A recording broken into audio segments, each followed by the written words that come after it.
Chapter 1769 Martial Tower, 2. Chapter 1769 Martial Tower, 2, I see, so it only took you a day to improve an ancient rank technique. Your wisdom and talent is very impressive. How about joining our martial tower? Let us usher martial techniques into a new era together, said Lord Z. Yuan then said, I can join the martial tower, but will I be allowed to visit the other breakthrough towers afterward?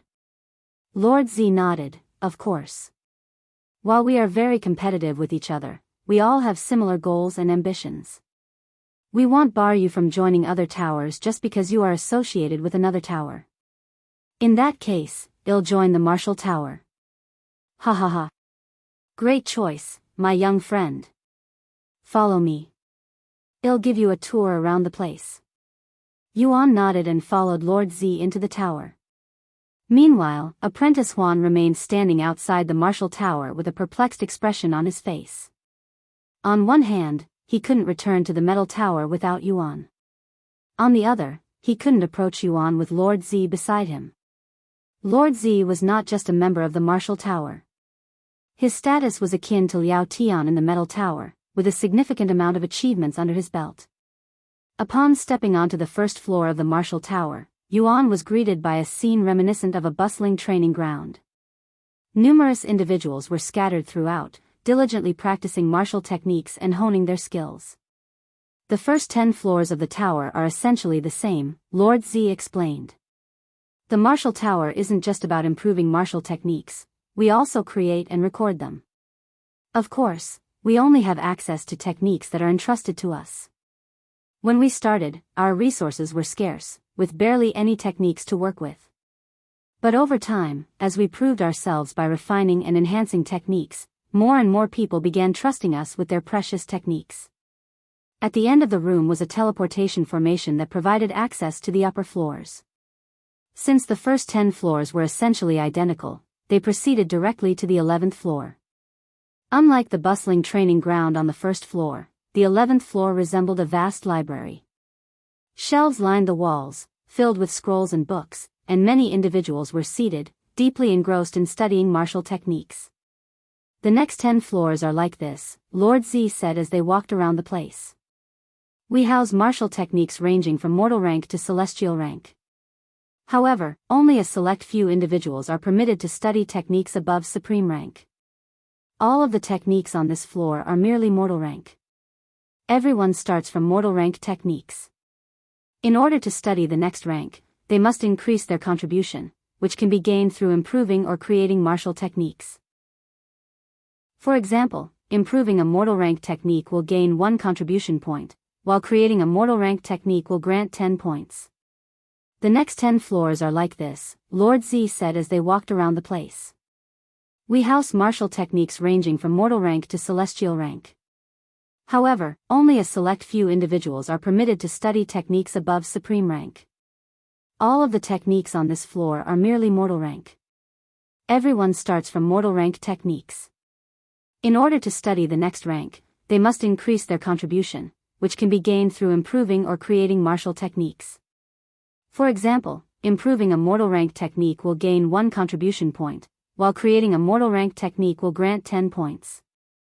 Since you've already improved an ancient rank technique, you'll automatically be allowed to study martial techniques up to ancient rank techniques.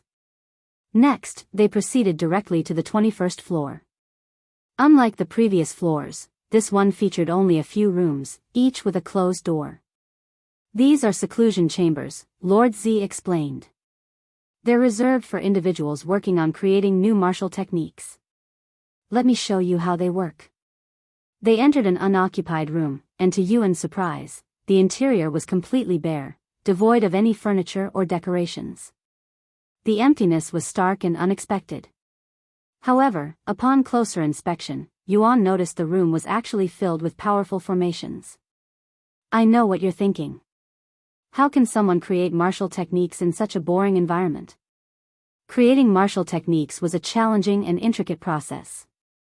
There were several approaches to it, with the most common being drawing inspiration from one's surroundings or observing others in combat. Some even derived martial techniques from nature, studying the movements of an insect walking, a bird flying, or the flow of water in a stream could spark the creation of a new technique. There are multiple formations inside this room, which can be used to do this. Lord Z closed his eyes, and moments later, the empty room began to shift and change. The surroundings transformed, and they found themselves standing at the edge of a towering cliff overlooking a vast, endless ocean. The sound of crashing waves and the scent of salty air filled the space, making the illusion feel incredibly real. The scenery shifted once more a few moments later, and they now found themselves witnessing a breathtaking battle between two powerful cultivators in the starry sky. The clash of their techniques lit up the cosmos, each strike rippling through the heavens with unimaginable force. "The only limitation is your imagination," said Lord Z. Once they left the room, Lord Z said, "This is the furthest I can take you inside the Martial Tower. Here is your Martial Tower badge, which can be used as a storage ring and a communication jade slip. You can also see which floors you have access to inside. In order to gain more access, I need to contribute to the Martial Tower, correct?" Yuan asked. Lord Z nodded. "What gives the most contribution points?" Lord Z chuckled and said, "I like your enthusiasm, but it takes time to reach the top. However, if you can create a mythic rank technique, I'll consider giving you a quick promotion to the top." "A mythic rank technique, huh?" Yuan mumbled. Even with his vast experience throughout multiple lifetimes, it wasn't easy to create a mythic rank technique on the spot. The martial techniques he had made before all required hundreds, if not thousands, of years. Of course, they were all top martial techniques amongst their ranks. "All right, then I will immediately start," Yuan said a moment later. "Sure thing. Now that you are a member of the Martial Tower, you're free to do as you please. If you ever need help with anything, you can speak with the others," Lord Z said to him before leaving him alone. Yuan returned to the room shortly after. Chapter 1770 Creating a New Martial Technique. Chapter 1770 Creating a New Martial Technique. After returning to the seclusion chamber, Yuan sat down and closed his eyes, entering a state of deep contemplation about the martial technique he intended to create. Unlike crafting treasures of specific ranks, creating a martial technique was far more unpredictable and perplexing. Even if Yuan aimed to create a mythic rank technique, there was no guarantee it would achieve that rank. It could just as easily result in an ancient rank technique or even something of lower rank, depending on the execution and refinement of his concept. However, there was a method to increase the likelihood of creating martial techniques of a specific rank, by combining two or more techniques of that rank. By merging their principles and mechanics, one could craft a new, often more powerful, technique that retained the essence of its predecessors while pushing beyond its original limitations. For instance, Yuan could attempt to merge two mythic rank techniques together to create a superior technique. However, while the concept sounded simple, it was far more difficult to achieve in practice, as the techniques needed to be compatible with each other. Even a minor incompatibility could cause the fusion to fail or result in a broken technique. After several hours of deep contemplation, Yuan decided to attempt creating a combination technique using 9 supreme swords and Azura's blade of execution, two exceptionally powerful mythic rank techniques.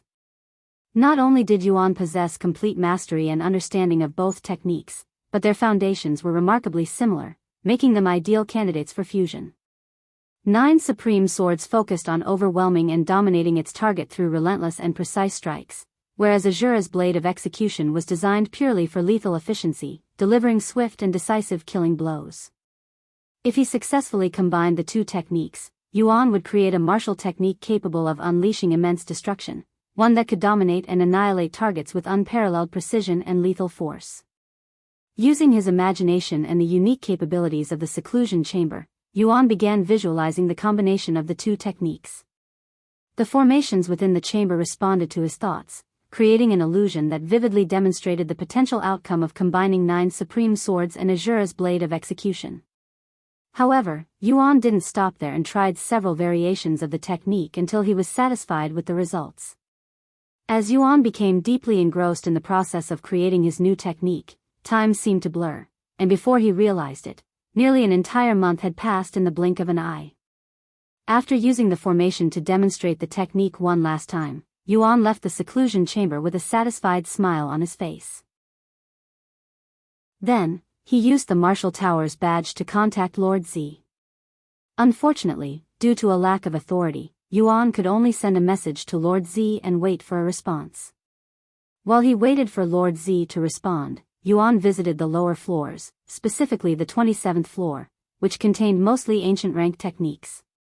When Yuan arrived at the 27th floor, he noticed a stark contrast in the number of people present. Unlike the bustling 21st floor, which was crowded with hundreds of individuals, this floor had only about a dozen people scattered throughout. The number of available techniques on the 27th floor was also significantly lower. While the 21st floor boasted tens of thousands of techniques filling tall shelves, the 27th floor had only about 100 ancient rank techniques carefully arranged. Yuan proceeded to take a look at these techniques. Naturally, he had no plans of improving them and only wanted to learn some new techniques. Since this place was created by the stairway to heaven, these techniques are mine to begin with. After looking through several techniques, Yuan realized that most of them were martial techniques meant for daggers, almost as if it was implying something. This trial must be related to Tian Kai. Although he already had such suspicions, he wasn't certain until he saw these techniques. Several hours later, Yuan's Martial Tower badge trembled, indicating that someone was trying to contact him. Come to the 10th floor. I'll be there in 5 minutes, Lord Z's voice echoed. Hearing this, Yuan promptly made his way to the 10th floor. Expecting to find a few people training, he was surprised to discover the floor completely empty, with not a single soul present besides himself. Lord Z showed up a few minutes later, but there was a solemn expression on his face. You better not be messing with me when you said that you have finished creating a new mythic rank martial technique. It hasn't even been a month since our last conversation, after all. Yuan smiled and said, Don't worry, I wouldn't dare to lie. Lord Z narrowed his eyes as he studied Yuan. Having spent tens of thousands of years with the Martial Tower and personally creating dozens of mythic rank techniques, he fully understood the immense difficulty and time required to achieve such a feat yet, in all his centuries of experience, he had never encountered or even heard of anyone crafting a mythic rank technique in such an astoundingly short period of time. I will give you one chance to double-check your creation, Lord Z said, his expression grim and his tone severe. If it turns out that you've wasted my time, I will expel you from the Martial Tower immediately. I have no tolerance for those who carelessly create techniques. Hearing such words, Yuan merely nodded in silence. Good. Then attack me with your new technique. Do not worry about hurting me. Lord Z unleashed his aura, revealing his cultivation to be in the golden immortal realm. Yuan immediately began demonstrating his newly created technique, and as he did so, his killing intent surged to an overwhelming level, catching Lord Z off guard. Suddenly, an avatar resembling God of War's astral arts appeared above Lord Z. It carried a massive sword in one hand and an equally imposing dagger in the other. The sword radiated a domineering aura, exuding an overwhelming power that seemed capable of destroying everything in its path. At the same time, the dagger emanated an intense killing intent so profound it felt as though it could annihilate all life in an instant. The sheer presence of the technique was suffocating, leaving Lord Z in stunned silence. Chapter 1771 God of War's Final Execution. Chapter 1771 God of War's Final Execution. What a terrifying technique. Lord Z muttered, his voice trembling as he stared at the avatar. He could feel an overwhelming sense of dread emanating from it, his entire being shuddering in a mixture of fear and awe. Although Yuan had initially intended to combine only 9 supreme swords and Azura's blade of execution, he found himself incorporating elements of God of War's astral arts into the mix. I call this technique God of War's Final Execution. Yuan made a subtle gesture, and in response, the avatar above Lord Z raised both its arms. Without hesitation, it began slashing with its sword and stabbing with its dagger in a relentless assault. Lord Z enveloped his body in immortal chi, bracing himself as he raised his arms to block the incoming strikes. While he initially managed to deflect the first few attacks with relative ease, he soon noticed that each successive strike grew more powerful and increasingly difficult to withstand. While the 9 supreme swords concluded with 9 devastating strikes, God of War's final execution followed an entirely different principle. The technique was relentless, continuing its assault until its target was utterly obliterated. What made it even more terrifying was its escalating power, each strike growing stronger than the last. However, this came at a significant cost, as every attack drained Yuan's spiritual energy.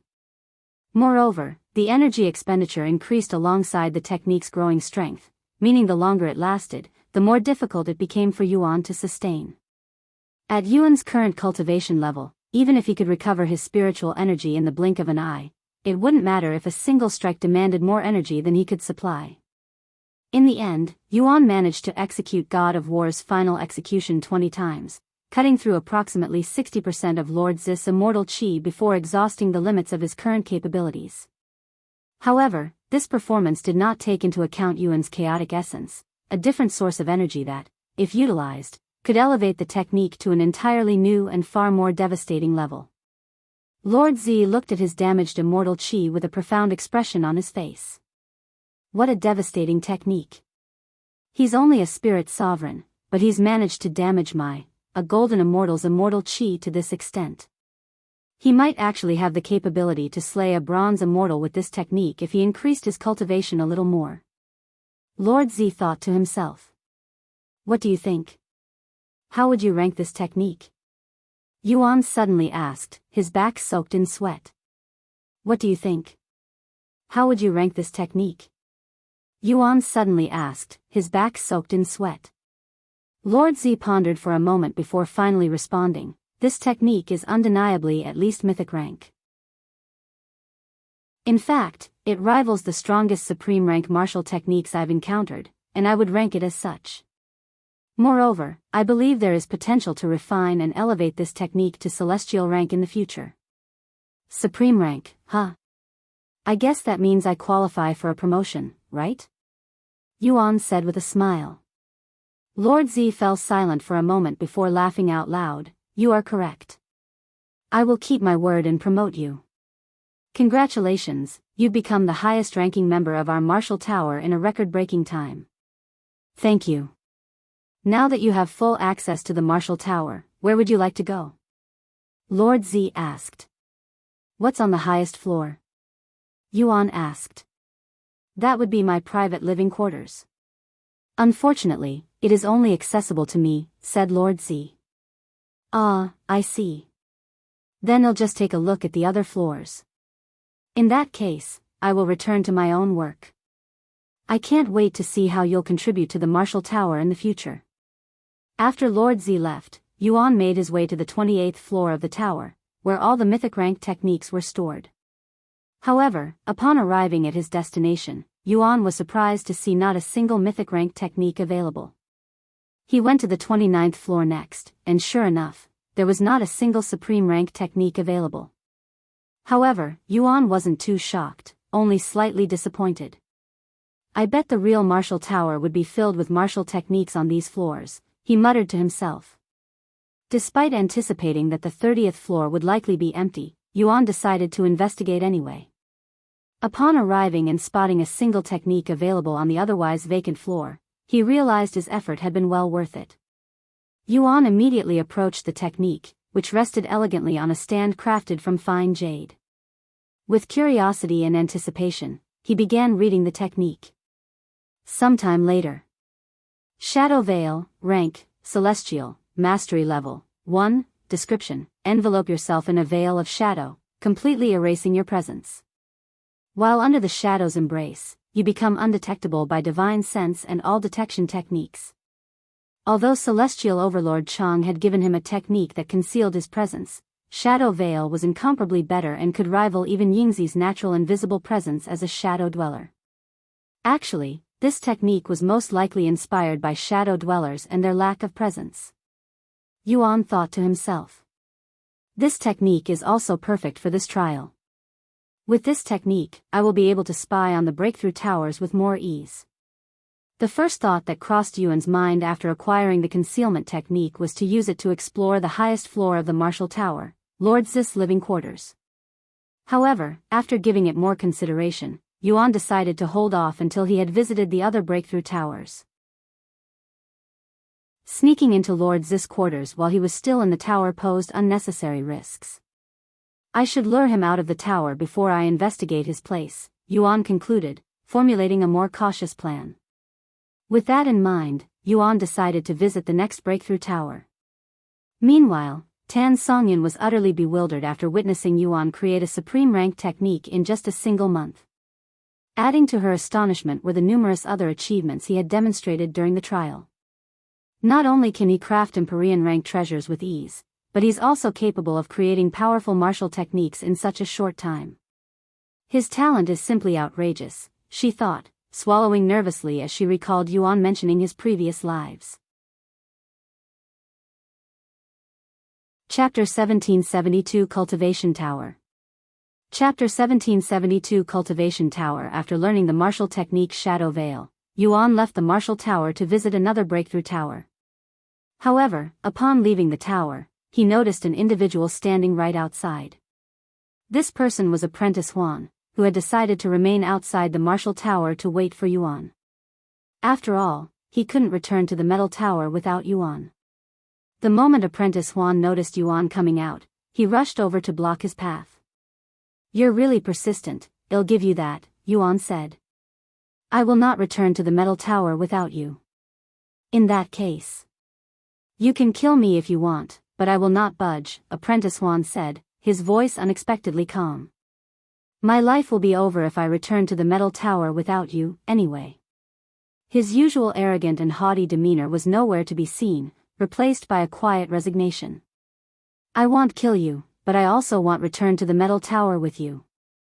Yuan walked around Apprentice Huan and made his way to the teleportation formation. Apprentice Huan didn't say anything and followed him behind in silence. Yuan pretended he wasn't even there and continued walking. Soon, he arrived at the teleportation formation. When the individual managing the formation noticed the badge on Yuan's chest, he immediately lowered his head and spoke in a respectful tone. "How can I assist you today, senior?" "Bring me to the cultivation tower," Yuan responded. "Right away." Once Yuan entered the teleportation formation and disappeared, Apprentice Huan stepped forward and said, "Take me to the cultivation tower as well." "Why yes, senior from the metal tower."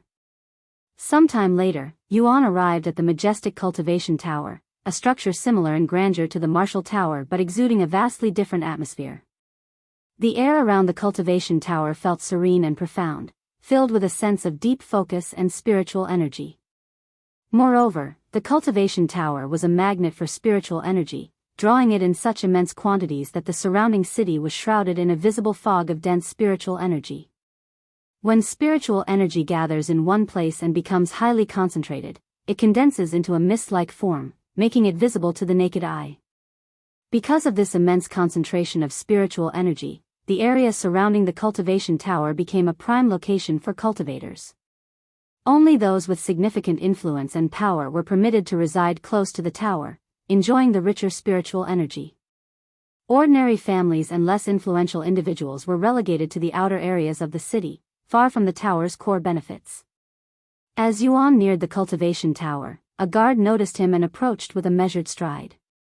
However, the moment the guard's eyes landed on the badge displayed on Yuan's chest, his expression shifted to one of surprise. Without saying a word, the guard hastily turned around and walked away with even larger strides, almost as if running away from a ghost while trying not to look scared. Outside the cultivation tower's entrance, a group of cultivators stood gathered around a single tablet, their eyes fixed on its inscriptions. Curious, Yuan approached and read the tablet's contents. As expected, it displayed a cultivation technique. However, something about the technique felt off. Yuan couldn't immediately identify what was wrong, but he couldn't shake the strong sense that something wasn't right with it. After staring intently for a while, Yuan's eyes lit up with a spark of realization. He muttered to himself, "Oh, I see. There's an error in this cultivation technique. No wonder something about it felt off." When the other cultivators overheard Yuan's words, they instantly snapped their heads in his direction, their eyes wide with shock and disbelief. "Why do you know where the error is?" one of them suddenly asked. Yes, I do. Ah, this must be the trial, Yuan said with a smile. While the martial tower required participants to improve a martial technique, the cultivation tower had a different challenge, identifying the faults or errors within a cultivation technique. This task demanded not only a deep understanding of cultivation principles but also keen eyes to see the flaws. He only just got here. How can he see through the flaws so quickly? Someone there exclaimed. Look at the badge on his chest. He's from the martial tower. Martial techniques and cultivation techniques are completely different from each other. Just because he's good at one does not mean he's good at the other. Most of the people there have been studying the tablet for months, if not years.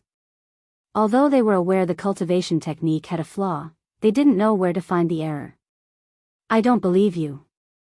If you truly believe that you have found the error, then prove it and summon the examiner.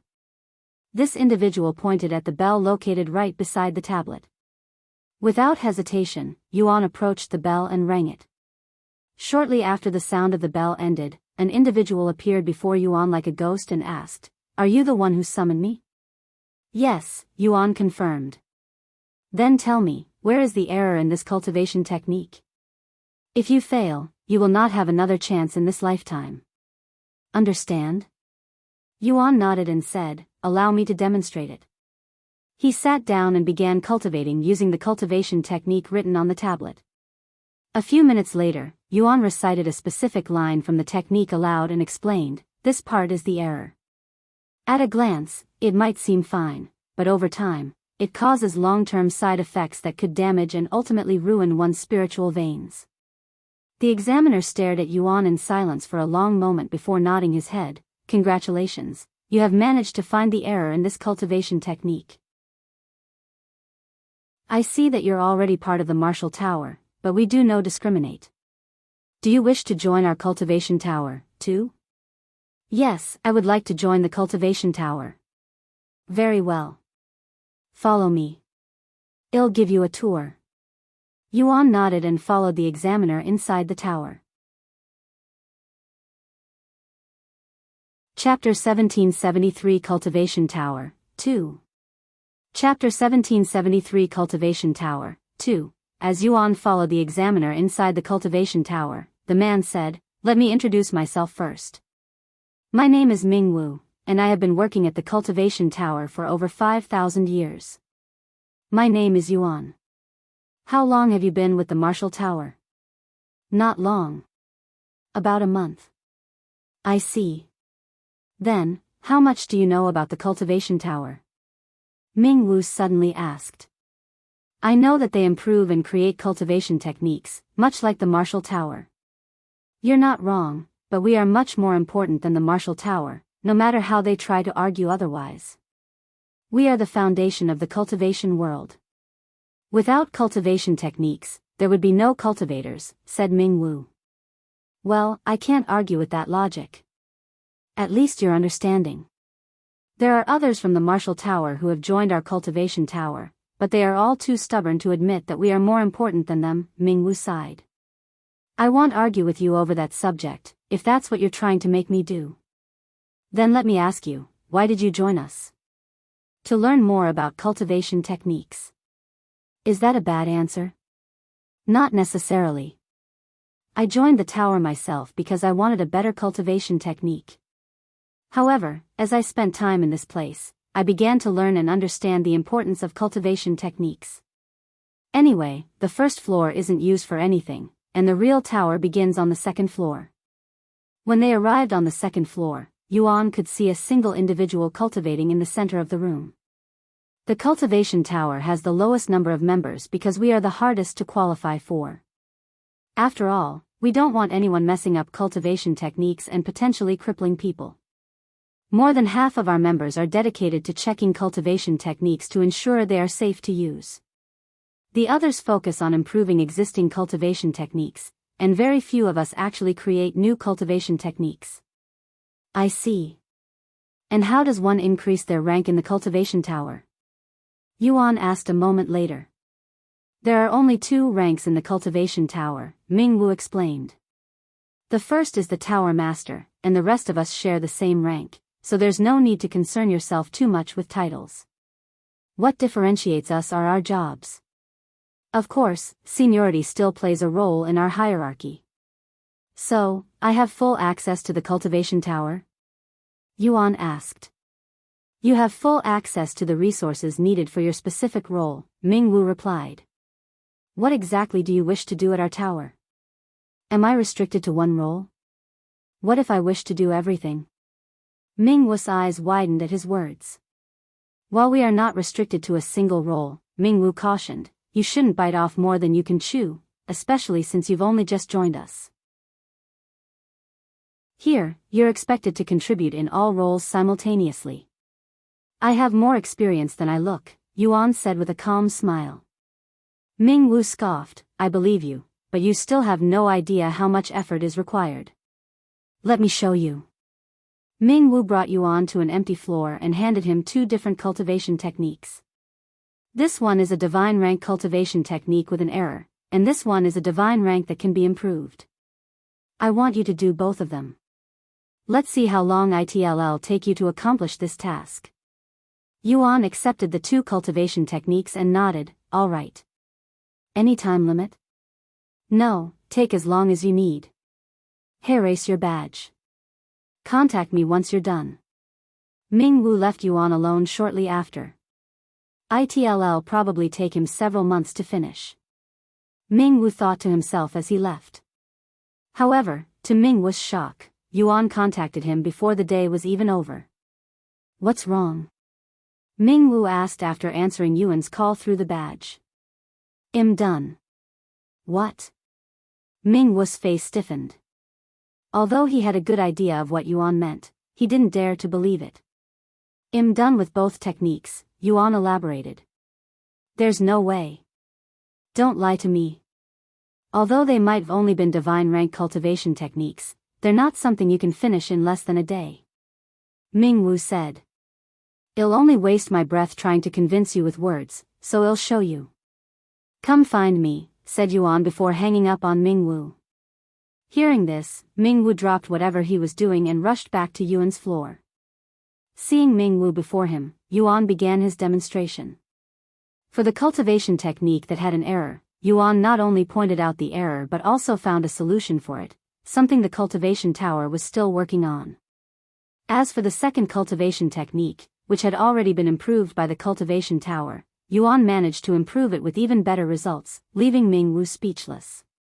What do you think? Do I have what it takes to do multiple roles at once? Yuan asked him with a smile afterward. In response, Mingwu retrieved 2 more cultivation techniques and handed them to Yuan. Do the same thing with these 2 ancient rank cultivation techniques. If you can manage to do that, they'll speak with the tower master and allow you full access to the cultivation tower. Deal. Yuan nodded, and he immediately began working on the techniques. Mingwu didn't immediately leave this time, as had decided to stay behind for a few days to see Yuan's process. Since it had been a long time since Yuan last worked on improving techniques, he initially took some time to regain his footing. However, as he continued to work, his past life experiences began resurfacing with greater clarity.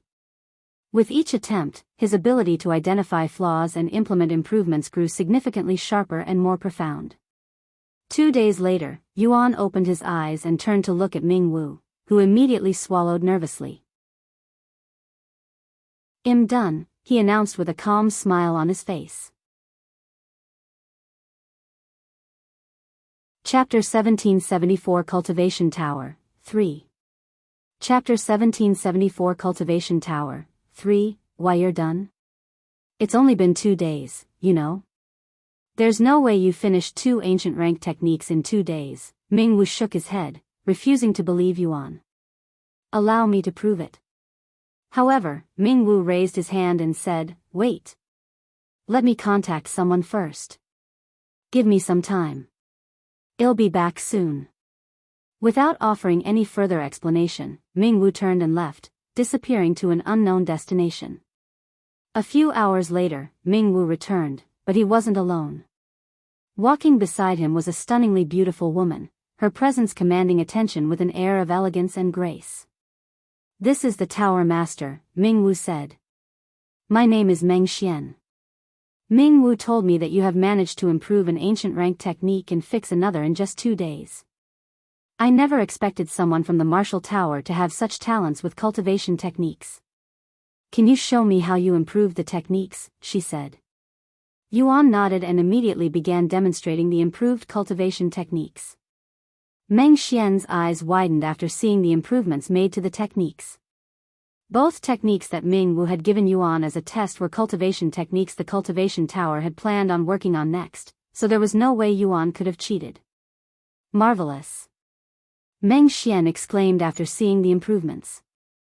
Although they're only ancient rank techniques, you've managed to improve them so much that they qualify for a rank promotion. This rarely happens to cultivation techniques, she continued.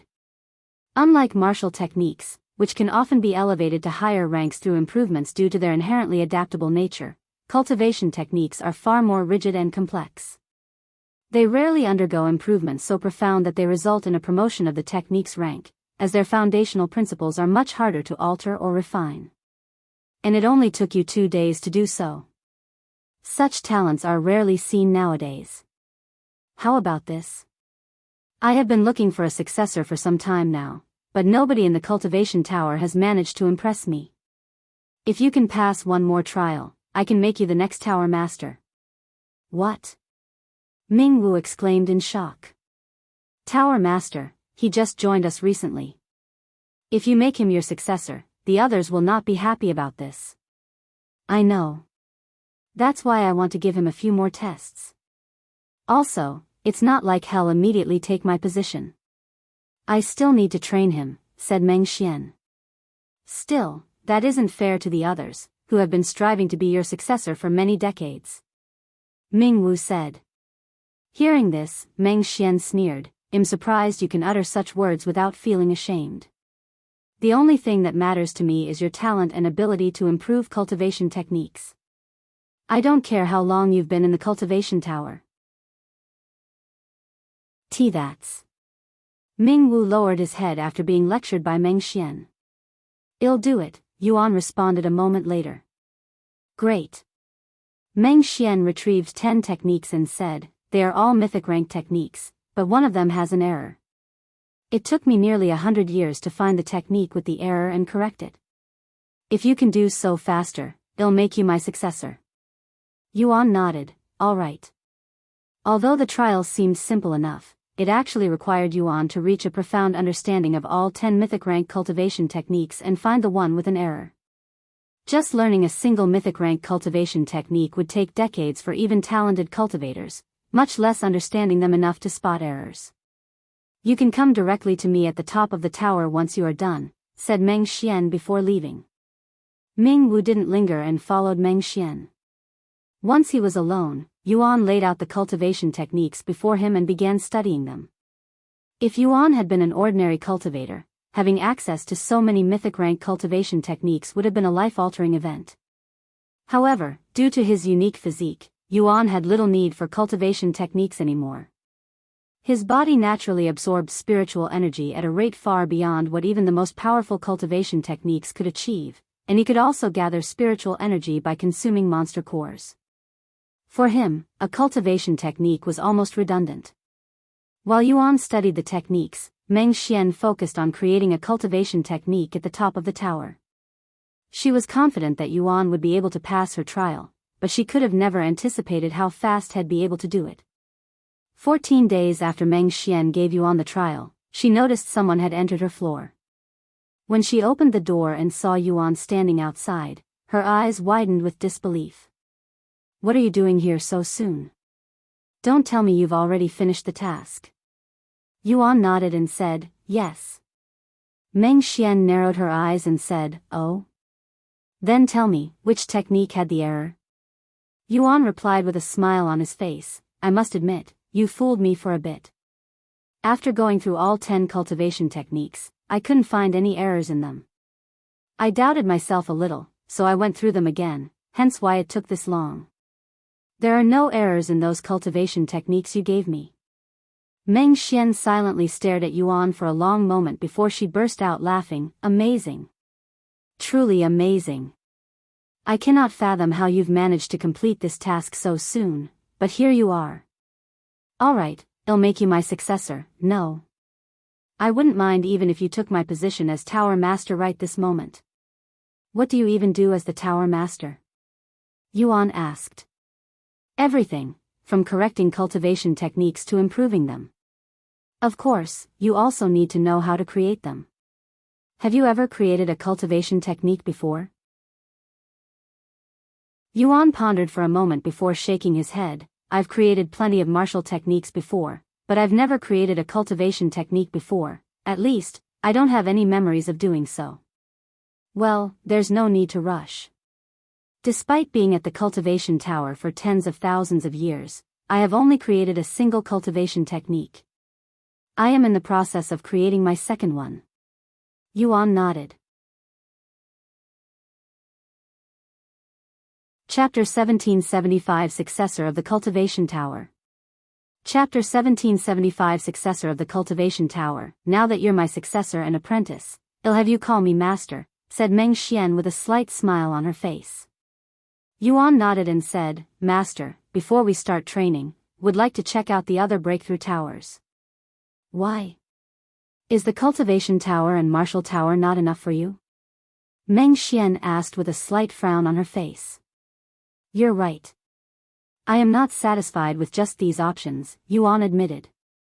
As a cultivator, I want to ensure my future is as bright as possible, so I want to visit the other towers and see what I can learn from them as well. It was an excuse Meng Xian couldn't argue against. She understood his perspective. After all, striving for a better future was something most people, including herself, aspired to achieve. Blaming Yuan for such a mindset would have been unreasonable. Fine, but try not to stay there for too long, she said a moment later. Yuan nodded with a smile, of course. Thank you for being understanding, Master. However, Yuan didn't immediately leave the cultivation tower. He decided to explore other floors first to see if he could find anything suspicious about the tower. Unfortunately, even after searching through every floor he was permitted to visit as the Tower Master's successor, he couldn't find anything that could put the cultivation tower in a bad light. This trial might be harder than it appears. Yuan just came to this realization. Moreover, he still needed to visit the Alchemy Tower and Array Tower. While his experience in arrays and formations has improved significantly due to Yu Ning's occasional teachings, he wasn't sure it would be enough to satisfy the Array Tower's requirements. As for the Alchemy Tower, besides learning the basics, had barely touched alchemy, so there was a good chance he wouldn't qualify to join them. I guess I'll figure it out when I get there. With that in mind, Yuan left the cultivation tower to visit the other towers. The first thing Yuan noticed after exiting the cultivation tower was Apprentice Huan, who was standing outside. Although it had already been longer than a month, longer than the time limit Senior Liao had given him, Apprentice Huan hadn't given up on trying to bring Yuan back to the metal tower. What will it take for you to return to the metal tower with me? Apprentice Huan asked as he followed Yuan to the teleportation formation. I already told you. If you want me to return to the metal tower, you better get Liao Tian to invite me personally. That's. What? You still think I am not worth his time? Not only have I acquired Lord Zis' approval, but I've even managed to become the cultivation tower's successor, Yuan said. What? You became the cultivation tower's successor? Apprentice Huan exclaimed loudly, his face filled with shock. Yuan showed Apprentice Huan the badge Meng Xian gave him before he left. If you don't believe me, you can ask Meng Xian yourself. Apprentice Huan sighed, who am I to speak to the Tower Master? Senior Liao is the Metal Tower's Tower Master, too. I have said what I need to. It's up to you whether you listen to me or not. I visited the Metal Tower first, but you drove me away, so this is a grave you dug yourself. Yuan stepped onto the teleportation formation and said, bring me to the Array Tower. Once Yuan disappeared, Apprentice Huan remained standing outside the teleportation formation with a pondering look on his face. Sometime later, he stepped onto the formation and said, the Metal Tower. Upon arriving at the Metal Tower, Apprentice Huan made his way to the highest floor of the tower. What are you doing here? Apprentice Huan? Someone asked, standing outside Liao Tian's doors. His gaze was sharp, and his tone carried curiosity and suspicion as he inquired about Apprentice Huan's reason for being there. I have an urgent matter with Senior Liao, he said. You're just a mere apprentice. What business could you possibly have with the tower master that's more important than mine? Sneered the man, who was several ranks above Apprentice Huan. The door suddenly opened, and Liao Tian walked out, carrying a dignified aura around him. Tower master. Just as the man opened his mouth to greet, Liao Tian interrupted, his gaze focused on Apprentice Huan. I was going to forgive your tardiness since you managed to bring that individual back, Liao Tian said, his voice cold and unyielding. But what is going on here, Apprentice Huan? Why are you alone? As he spoke, killing intent began to emanate from his body, causing the air around him to grow heavy with pressure. Not just Apprentice Huan, but the other guy there trembled in fear. I thought I said not to return unless you have that individual with you. Are my words meaningless to you? That's not it. Apprentice Huan exclaimed, his voice shaky as his legs trembled uncontrollably. I found him and tried to convince him to return, but he wouldn't listen. He even dared to say that he'll only come back to the metal tower if you, Senior Liao, personally invite him back. His fear was evident as he struggled to steady himself under Liao Tian's intimidating presence. Which bold bastards dare to utter such shut the fuck up. Liao Tian roared at the man who tried to join the conversation. Apprentice Huan continued, that man not only managed to join the Martial Tower and received Lord Zis approval, but he's also managed to become the Cultivation Tower's successor. Liao Tian's eyes narrowed at this shocking information. Martial Tower and Cultivation Tower, huh? Well, it doesn't really matter who he belongs to since I am only after the treasure in his possession, Liao Tian thought to himself. After pondering for a moment, Liao Tian said, where is he right now? He went to the Array Tower before we separated. Very well. If he wants me to personally see him, I shall do just that. As Liao Tian walked past Apprentice Huan to reach the exit, his arm flickered. The next second, Apprentice Huan's body exploded into a bloody mess. Clean up this mess, but don't throw away the materials, Liao Tian said to the other man without turning around. As you wish, Tower Master. Chapter 1776 Level 4 Array Master.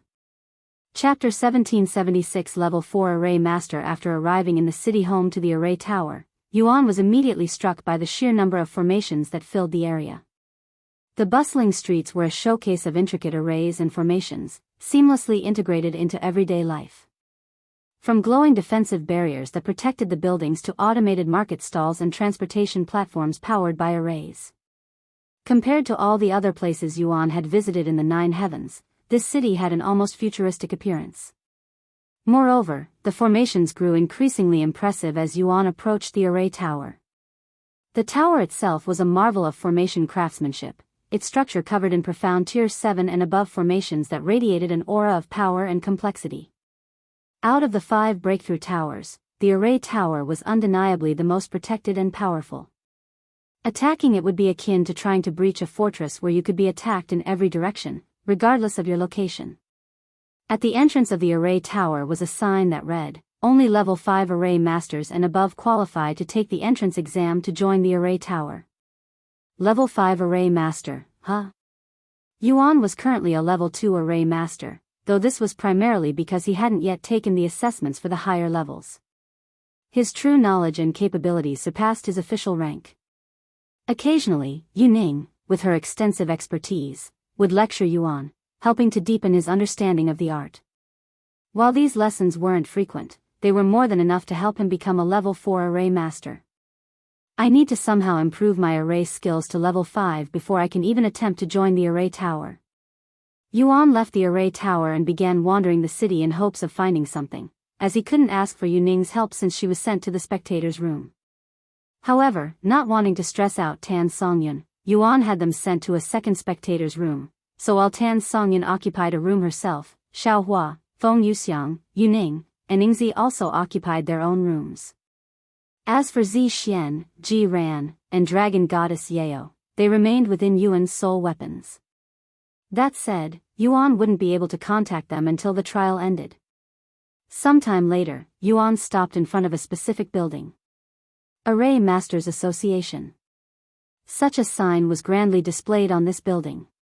I should improve my rank first, he muttered to himself as he entered the building. When Yuan got close enough, the young man standing by the entrance asked, "How can we help you today?"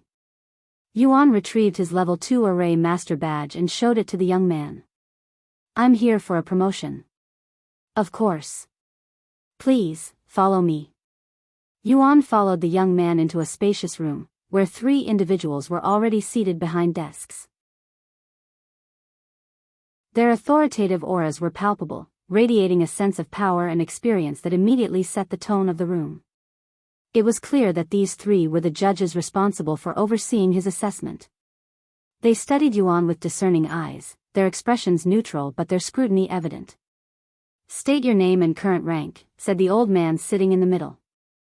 "I am a level 2 Array Master, Yuan. Then you'll be partaking in a level 3 assessment. I want you to create 100 level 3 array symbols within 10 seconds. You have half a minute to prepare yourself." Yuan then said, "I can start now."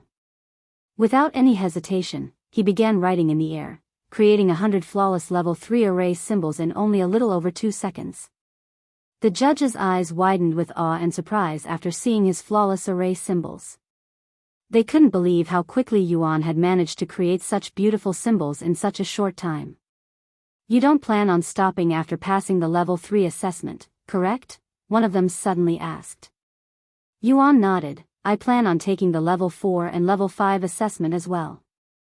Even if he wasn't confident in passing the level 5 assessment, he still wanted to try it and see how close he was to being one. Very well. They continued the assessment shortly after. The 3 judges began creating their own level 3 formations. Once they were done, they had Yuan try to replicate it to the best of his abilities. Familiar with this process, Yuan copied them flawlessly. "You pass." The judges nodded with satisfied looks on their faces. For the final test, Yuan had to create a level 3 formation that wasn't just used by the judges, and he had 3 minutes to do so. Yuan didn't spend much time pondering and randomly picked one, not that he knew many level 3 formations. Sometime later, Yuan finished the formation. "Congratulations, you have passed the assessment. Do you wish to take the level 4 assessment right away?" "Of course, you can return another day to take it." "I want to take the level 4 formation right now." The judges nodded. "Then, for your first test, you must create 40 level 4 and 300 level 3 array symbols within 30 seconds. You have a minute to prepare, or you can start before then." Yuan didn't immediately start. He took about 10 seconds to mentally prepare himself before he started writing in the air. It took him 7 seconds to finish all 300 level 3 array symbols, but the level 4 array symbols were much more complex and tricky. Although he only had to create 40 of them, it took him almost as long as it took him to create the level 3 array symbols. Next, he had to copy the judges' level 4 formations, most of them consisting of around 500 symbols. Several minutes later, Yuan easily passed the second test and moved on to the final one. Sure enough, he passed it with flying colors as well, becoming a level 4 array master in no time. Chapter 1777 Level 5 Array Master. Chapter 1777 Level 5 Array Master. Are you going to take the Level 5 assessment immediately, too? One of the judges asked Yuan after he passed the Level 4 assessment. "If I fail it, how long do I have to wait for a second chance?" Yuan asked, just in case. "You will need to wait 6 months before you can attempt another assessment if you fail." "Oh. In that case, I'll wait a little longer before I take the assessment. By the way, I can borrow manuals of level 5 array symbols from the Array Masters Association, correct?" The judge sitting in the middle nodded and said, "As long as you are part of our Array Masters Association, we will naturally help you reach the next rank. Since you show promise, I am willing to give you personal lessons. What do you think?" "I am a level 6 Array Master, so I definitely qualify to teach you." Yuan nodded and said, I will humbly accept your offer, Senior. My name's Hao Chen, but you can just call me Senior Hao. Yes, Senior Hao. Are you busy right now? Hao Chen then asked. No. Good, then well, begin your lecture now. Follow me. Yuan nodded and followed the old man to a room located near the peak of the building. I can't believe Senior Hao took a liking to that young man so quickly, said one of the other two judges after they left. Senior Hao has a keen eye for talents. Did you not see how swiftly and perfectly that young man created the array symbols? He'll become a formidable array master in the near future. Meanwhile, inside Hao Chen's room, he handed Yuan several books, including one that had all level 5 array symbols. Honestly, there really isn't much to teach when it comes to array symbols, as it primarily depends on each individual's memorization ability, Hao Chen explained. Once you've memorized the symbols, the rest is just practice. This is why most array masters don't necessarily need a master, they only require the right resources to advance their skills. That said, if you have any questions, you can ask me. I'll be studying array symbols myself. Hao Chen sat in his seat and began studying level 7 array symbols. Yuan also began studying level 5 array symbols. Thanks to his experience as an immortal, his memorization ability was extraordinarily powerful, allowing him to memorize complex symbols with ease. Additionally, his formidable soul strength significantly enhanced his capacity to learn and comprehend details more quickly, hence why soul cultivation techniques are exceptionally rare and sought after. About a week later, Yuan memorized all level 5 array symbols, and he began practicing writing them. Hao Chen was greatly shocked by how swiftly Yuan had memorized the array symbols. There's no way he actually memorized everything from scratch in less than a week. He must have already memorized a portion of level 5 array symbols prior to coming here, Hao Chen thought to himself. Still, his array symbols are too beautiful. That level of mastery requires tens of thousands of years of experience to achieve, so how can someone seemingly so young achieve it? Hao Chen gave Yuan 3 level 5 formations to study, each requiring the combination of around 500 level 5 array symbols to complete. Alright, I am ready to take the level 5 assessment, Yuan said to Hao Chen a few days later. Hao Chen stared at him with wide eyes and said, just how strong is your soul strength? It's only been a little over a week, you know. I was expecting your company for at least a few months. Yuan shook his head with a smile, I don't have that much time. Why the rush? I need to join the array tower as soon as possible. The array tower, huh? I used to work with them, but due to my lack of talents, I was forced to leave after just 100 years. I didn't want to admit it back then, but alas, the array masters there are a different breed, sort of like you. Sometime later, Yuan went downstairs with Hao Chen to take the level 5 assessment. The other two judges showed up a little later. You're taking the level 5 assessment already? It's only been a week, one of them said to Yuan. I was already familiar with level 5 array symbols. I just needed a little more time to be confident in the assessment, said Yuan. I knew it. Hao Chen sighed inwardly after hearing this. Alright. Sometime later, Hao Chen said, the level 5 assessment will be a little different compared to your previous trials. For the first trial, you'll need to create a level 5 defensive formation, and it must withstand the strength of a cultivator at the Divine King realm. You have 5 minutes to create the formation. You have a minute to prepare. One of the level 5 formations that Hao Chen gave to Yuan to study happened to be a defensive formation, and Yuan decided to use it for the trial. 2 minutes later, Yuan created a defensive formation in front of him and said, it's done. Very well. I will now attack it with the strength of a Divine King. Hao Chen attacked the formation with a simple attack, which bounced right off the defensive formation. You pass. For the second trial, you must create a level 5 offensive formation, and it must have a certain level of power. You have 10 minutes for this test and 1 minute to prepare. Another formation Hao Chen gave Yuan to study also happened to be an offensive formation, almost as if he was purposefully helping Yuan prepare for the level 5 assessment. After spending 6 minutes creating the formation, Yuan said, I am finished. Hao Chen retrieved a white talisman and tossed it inside his formation. Attack it. Yuan nodded and activated the formation. In an instant, swords composed entirely of concentrated spiritual energy materialized around the room, their edges gleaming with power. The swords moved with precision, launching toward the talisman. A barrier appeared around the talisman in an attempt to protect it, but the barrier was instantly shattered by the swords. Good. Now, on to the final test, Hao Chen said. Chapter 1778 Array Tower.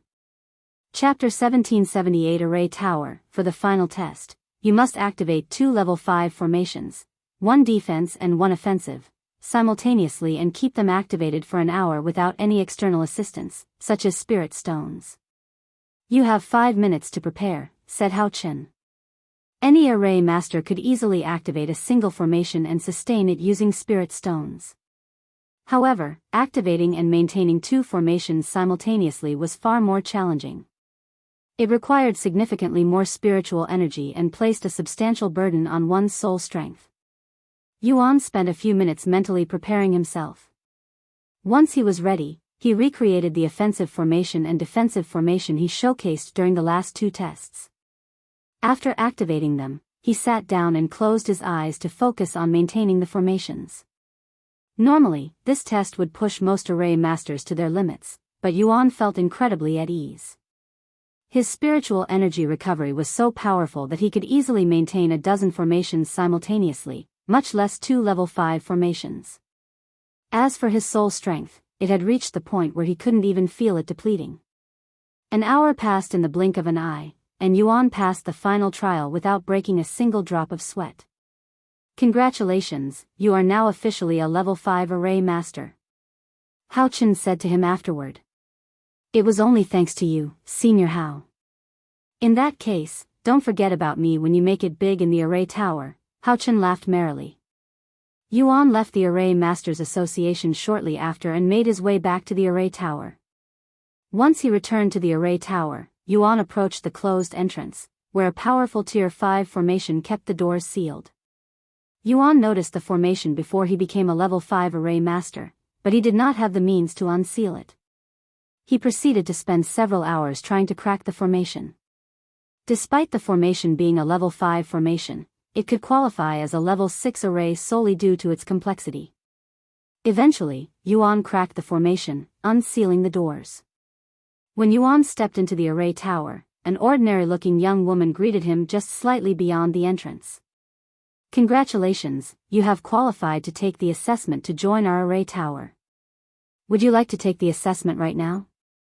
As the woman spoke, her gaze landed on Yuan's tower badges.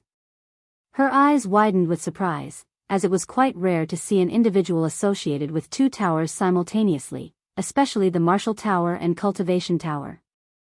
I would, Yuan nodded in response. Very well. If you could follow me, please. Yuan followed the young woman to an empty room, where another individual was waiting. This person was a middle-aged woman with dark green hair. In order to join our array tower, you must defeat me using level 5 array formations only, said the green-haired woman. We will both have 10 minutes to prepare a defensive formation around our body. Then, we will attack using attack formations.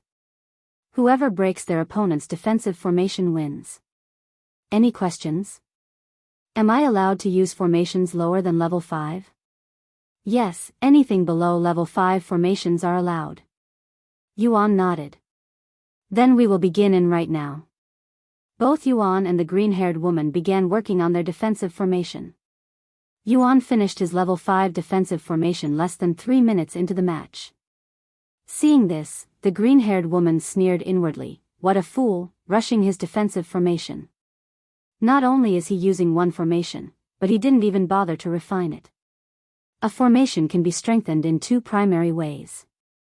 The first is through refinement, where the array master redraws or recreates the formation, layering it over the existing one to enhance its power. The second method involves using treasures and external resources to amplify the formation's effects. However, for an assessment like this, relying on external aids was clearly not an option, leaving Yuan to rely solely on his skills and endurance. The green-haired woman finished her defensive formation 9.5 minutes later. She was going to create more than one defensive formation, but seeing how Yuan was still a beginner, she didn't bother doing so, looking down on him. "We will begin now," said the green-haired woman. Yuan nodded and immediately started creating hundreds of level 1 array symbols every second.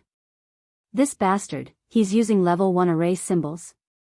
The green-haired woman raised her eyebrows and thought to herself as she worked on her level 5 array symbols. Due to how fast Yuan was creating his array symbols, he finished creating dozens of attack formations around the woman. Activate. The formations attacked the woman's defensive formation, leaving tiny cracks on the surface every time they struck. However, these cracks quickly recovered in the blink of an eye. "The power is quite lacking," Yuan muttered after seeing the results. Meanwhile, the woman was shocked that his level 1 attack formations could even damage her level 5 defensive formation. His soul strength must be as high as the heavens. She cried inwardly, almost fumbling her attack formation from the shock. After his initial attack, Yuan didn't attack again, as he wanted to see how much his defensive formation could endure. Once the woman finished her level 5 offensive formation, she immediately activated it and attacked Yuan's defensive formation. A strong explosion consumed Yuan's figure and formation a moment later. Inside the cloud of dust and smoke, Yuan could see that his defensive formation had barely been affected by the attack, with only slight cracks that healed instantly. Seeing this, he continued his assault, using level 2 attack formations. By the time the smoke and dust settled a few moments later, Yuan had created over a dozen level 2 attack formations, using them to attack the woman, who was in disbelief and couldn't believe that Yuan's defensive formation had managed to survive her attack. How? His formation should have been heavily damaged if not outright destroyed by that attack just now. She cried inwardly, her eyes wide with disbelief as Yuan's attack stuck her formation. Chapter 1779 Array Tower, 2. Chapter 1779 Array Tower, 2. When Yuan's level 2 attack formation struck the woman's defensive formation, the impact was powerful enough to cause the entire thing to shake and large cracks to appear on its surface. The woman gritted her teeth as she poured her spiritual energy into the formation, quickly restoring it. However, the damage to her formation had also depleted some of her soul strength, something not easily recoverable. Not good. At this rate, his level 3 attack formations will be enough to destroy my defensive formation. The woman started casting level 3 array symbols just like Yuan since she would be able to attack much faster. Yuan completed his array symbols a full 2 seconds before the woman, and in the world of array masters, even a fraction of a second could determine the victor, much less 2 seconds. Seeing that Yuan launched his attacks before she could, the woman swiftly transferred half of her focus from offensive to defensive, strengthening her formation with a tremendous amount of spiritual energy. However, even with her defensive formation enhanced, Yuan's level 3 attack formation was still strong enough to penetrate her barrier. Yet, it wasn't enough to completely destroy the barrier, as the holes would heal faster than Yuan could damage it. The woman had managed to survive Yuan's onslaught, but it cost her dearly, and more than half of her spiritual energy was exhausted in that brief moment. Moreover, focusing on 2 different things took a toll on her soul strength. Fortunately, she was able to finish creating her level 3 attack formations, and she bombarded Yuan's barrier the very next moment. Seeing this, Yuan decided to strengthen his own barrier with his spiritual energy. When the woman's attack struck Yuan's barrier, they bounced off effortlessly, leaving the barrier completely unscathed. Not even the faintest scratch appeared on its surface. The unexpected result left the woman utterly speechless, her disbelief evident as she stared at the barrier in stunned silence. At that moment, Yuan finished a level 4 attack formation, attacking her barrier with it. Clang! The woman's barrier was shattered like glass after being struck by a rock despite her swift reaction and attempt to exhaust the rest of her spiritual energy to enhance her barrier. Unfortunately, even with all of her spiritual energy, she was unable to defend herself against a single level 4 attack formation from Yuan. The woman fell to her knees and began gasping for air as her face dripped with sweat. Their battle had only lasted for a few minutes, but it was enough to completely exhaust her spiritual energy and soul strength. "You win," she announced sometime later after coming back from her shock. "That was my first battle as an array master. It was quite fun." "Thanks for the experience," Yuan bowed to her. "Your first time?" The woman stared at him with wide eyes. She eventually shook her head, dismissing his remark as a joke, and said, "Anyway, you've passed the test and officially qualified to join our array tower." Her tone was composed, but there was an undeniable hint of acknowledgement in her voice. "By the way, my name is Wan Qing." "Yuan. Here is your badge, Yuan." Wan Qing handed him a badge that had several powerful formations hidden within. Yuan subconsciously inspected the formations. Seeing his serious face, Wan Qing chuckled. "Relax, the formations inside that badge are there to protect you since the badge can also be used as a life-saving treasure." Sure enough, Yuan confirmed that the formations were all defensive formations, except one. "Why is there a tracker in here?" Yuan asked with raised eyebrows. "Unlike the other towers, our array tower frequently sends its array masters out to assist those in need of our expertise," she explained. "The tracker is an additional layer of safety. In case we're kidnapped or killed, it can detect if our life is in danger, as well as help locate us." "What a convenient thing," Yuan muttered. "By the way, what is the ranking structure like in the array tower?" Yuan then asked. "It's similar to that Array Masters Association, but we start from level 5, going all the way to level 9. If you want to increase your rank, you'll also need to improve your Array Master level." "I see." Yuan immediately began pondering. There was simply no way he could become a level 9 Array Master in a few months, before the time limit for his reward expires. "Looks like I will have to sneak around this place, just like the Alchemy Tower." "I understand. Thank you." Wan Qing handed him a scroll and said, "This is a list of things we expect you to do while part of the Array Tower. Make sure to read it because if you fail to do even a single thing on the list, you'll be kicked out of the tower." Yuan accepted the scroll and took a look at it. The Array Tower required its Array Masters to fulfill at least one mission a year. These missions are typically business requests sent to the Array Towers. For example, a sect would like to create a powerful formation around their territory, so they contact the Array Tower. Of course, whether the Array Tower accepted the request or not was a different story. The next thing on the list required Array Masters below level 7 to reach that level within 300 years. Failure to reach level 7 before the time limit would result in expulsion. Safe to say none of these rules matter to me.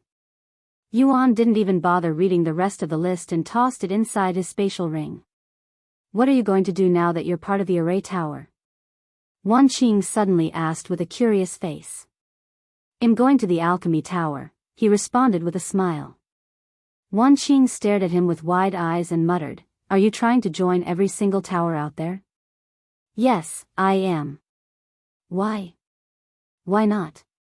Yuan shrugged, leaving her speechless.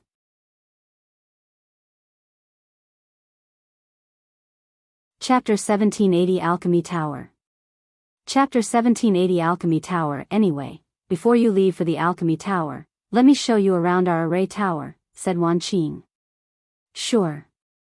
Thus, Wan Qing began showing Yuan around the tower. The Array Tower was much less restrictive than the other towers, so they were able to visit almost every floor.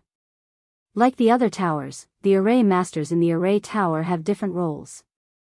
Some focus on creating new formations, while others improve existing ones. Wan Qing, specifically, specialized in improving formations. "How long have you been studying arrays?" Wan Qing asked as they walked around. "Not long. I started learning the basics a few years ago, and I am currently learning from a level 7 Array Master." "A level 7 Array Master, huh? I wonder when he'll reach that level. I was just promoted to level 6, so it'll probably take some time." After the tour, Wan Qing led Yuan back to the first floor and said, "Well, good luck at the Alchemy Tower. They have the strictest requirements out of the 5 breakthrough towers, at least according to rumors." "Thank you," Yuan nodded. After leaving the Array Tower, Yuan made his way to the Alchemy Tower. I have visited 4 breakthrough towers, but none of them gave me any bad vibes. No. I have only been to the first floor of the Metal Tower, so I cannot really judge them with my current knowledge. Moreover, he has yet to investigate the towers properly, including the 3 had already joined. Sometime later, Yuan arrived in the city housing the Alchemy Tower. The moment he stepped out of the teleportation formation, a potent aroma of medicinal herbs and concoctions filled the air, immediately assaulting his senses. Tier 5 pills. We have Tier 5 pills for sale. Come get your Burning Lotus pills here. Only available in this store. As Yuan made his way toward the Alchemy Tower, he noticed that nearly every street he passed featured at least one medicine store. Yuan ignored the bustling noise and shouting around him as he followed the path leading directly to the Alchemy Tower. However, when he was almost at his destination, he suddenly came to a halt when he felt a weak tug on his robes. Turning around, he saw a young boy with a homeless appearance clutching the lower part of his robes, his small, dirty hand holding on tightly as he looked up at Yuan. What's the matter? Big brother, have you seen my mother? No, I haven't. Are you sure? She left a week ago, heading toward the place you seem to be going right now, he said. I've only just arrived at this city today, so there's no way I could have seen her, who left a week ago. I see. Then she must be inside that tower. Are you heading to the tower now? Yuan nodded. In that case, can you tell her to return to me if you see her? I miss her. What does she look like? The little boy gave him a brief description. All right. I'll let your mother know if I see her inside the tower. Thank you. The little boy turned around and ran away. Yuan watched the little boy disappear into the alley, a strange feeling settling in his stomach. By now, he was too familiar with the workings of the stairway to heaven to not realize that the boy had nothing to do with the trial. However, since he lacked information, he decided to ignore it for now and continued making his way to the Alchemy Tower. When Yuan reached the entrance of the Alchemy Tower and took in the scene before him, he was immediately reminded of the Metal Tower. Much like its counterpart, the first floor appeared to function as a bustling marketplace, with stalls and shops dedicated to selling various medical products, from herbs and pills to rare ingredients. There was also a sign outside the entrance that read, "Pill Grandmasters must qualify to join the Alchemy Tower. Alchemy Emperors and above may join the Alchemy Tower without needing any assessment. Pill Grandmasters are Tier 5 alchemists, and Alchemy Emperors are Tier 6. Yuan muttered to himself. He had only managed to concoct a Tier 1 pill before, and the chances of him becoming a Tier 5 alchemist before the reward time limit were slim to none. I definitely won't have the time to become a Tier 5 alchemist and investigate the towers. Since I have no choice, let's just sneak around the Alchemy Tower. With that in mind, Yuan entered the Alchemy Tower to begin his snooping around. In order to even visit the other floors, I will need a badge from someone who works in the Alchemy Tower. There was a minor teleportation formation that connected every floor in the tower, and only those with a badge could access the formation. However, being a level 5 array master, Yuan had a feeling he could crack the formation. After activating Shadow Veil, Yuan's body became shrouded in a dark, ethereal veil, completely erasing his presence from the senses of those around him. Cloaked in this shadowy aura, he moved silently toward the teleportation formation on the other side of the building. Despite walking past thousands of people, not a single individual seemed aware of his presence. Even those who looked directly at him gazed past him as if he were invisible, completely oblivious to his existence.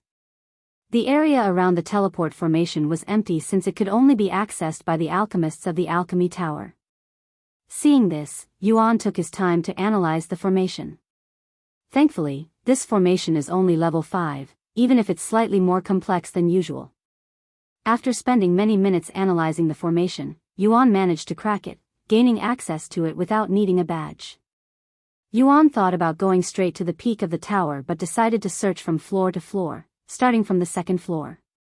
Once he was prepared, he stepped into the teleport formation.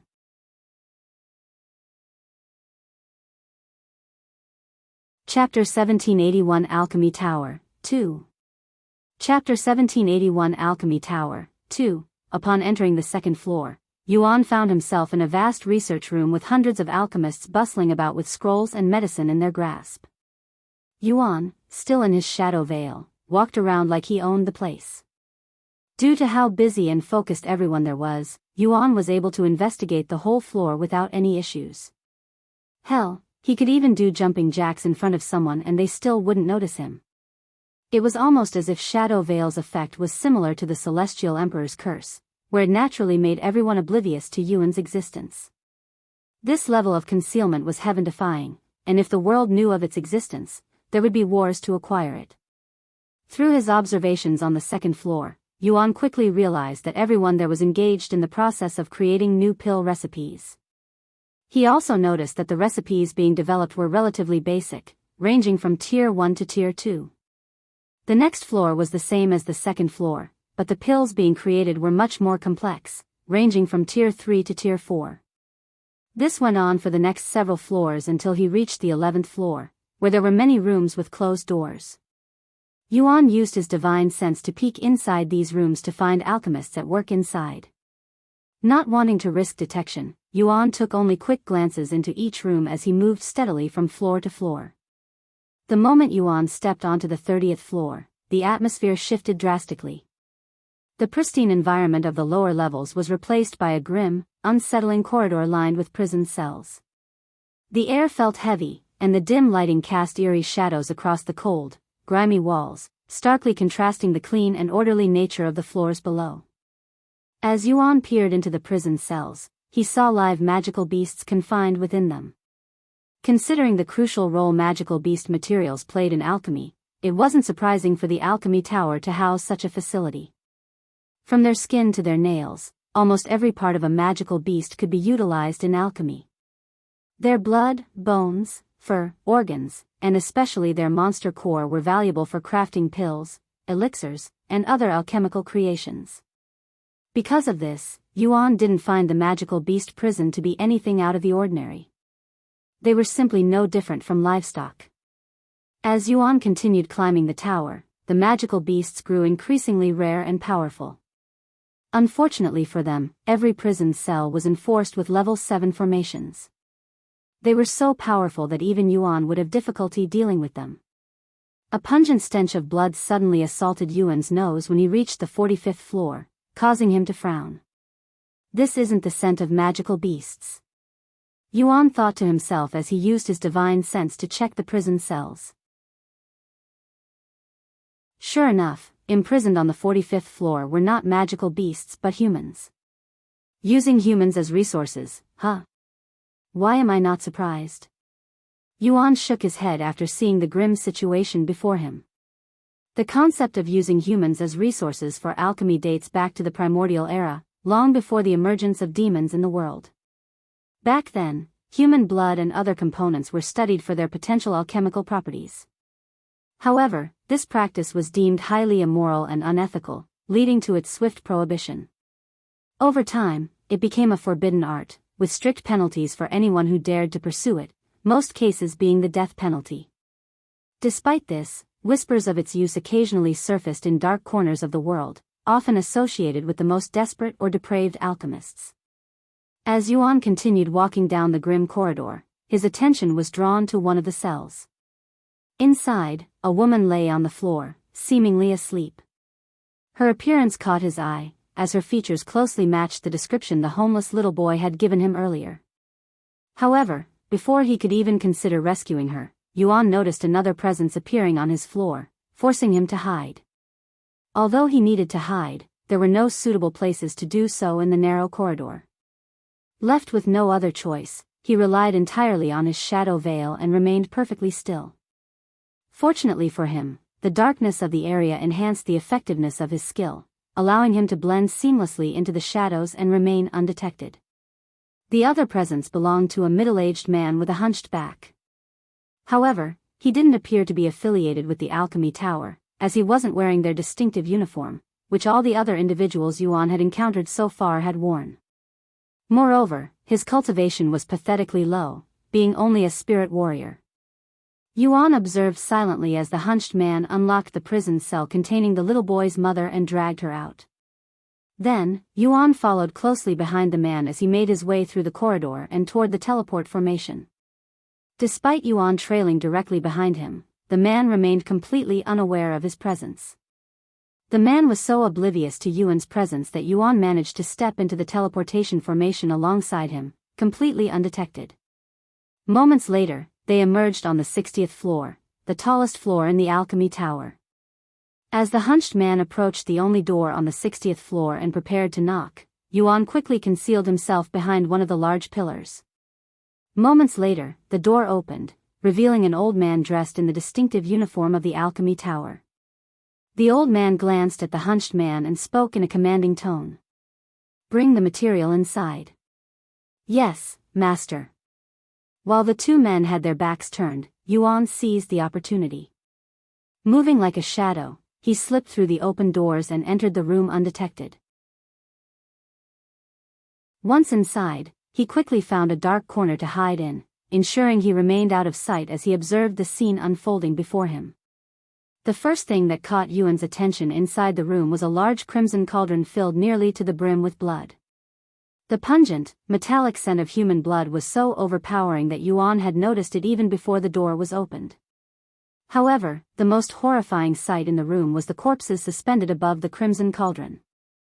Their lifeless bodies dangled ominously, blood dripping steadily into the cauldron below, resembling the process of drying out slaughtered chickens.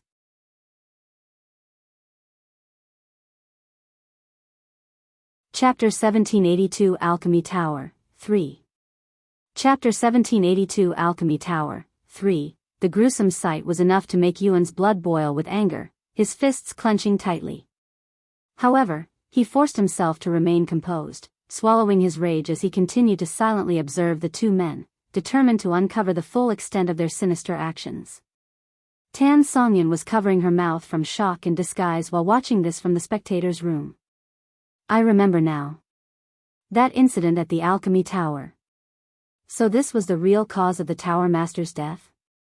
Tian Songyan remembered that the Alchemy Tower's Tower Master had been assassinated once before, but not because of any accusations of being an evil cultivator.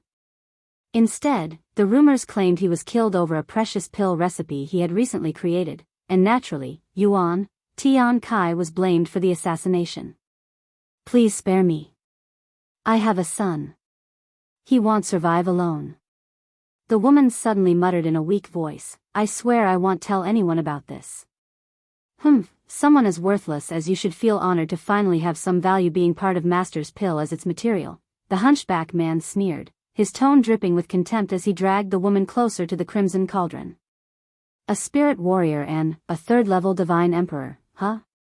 After assessing the Tower Master's cultivation, Yuan was confident he could deal with them without too much effort.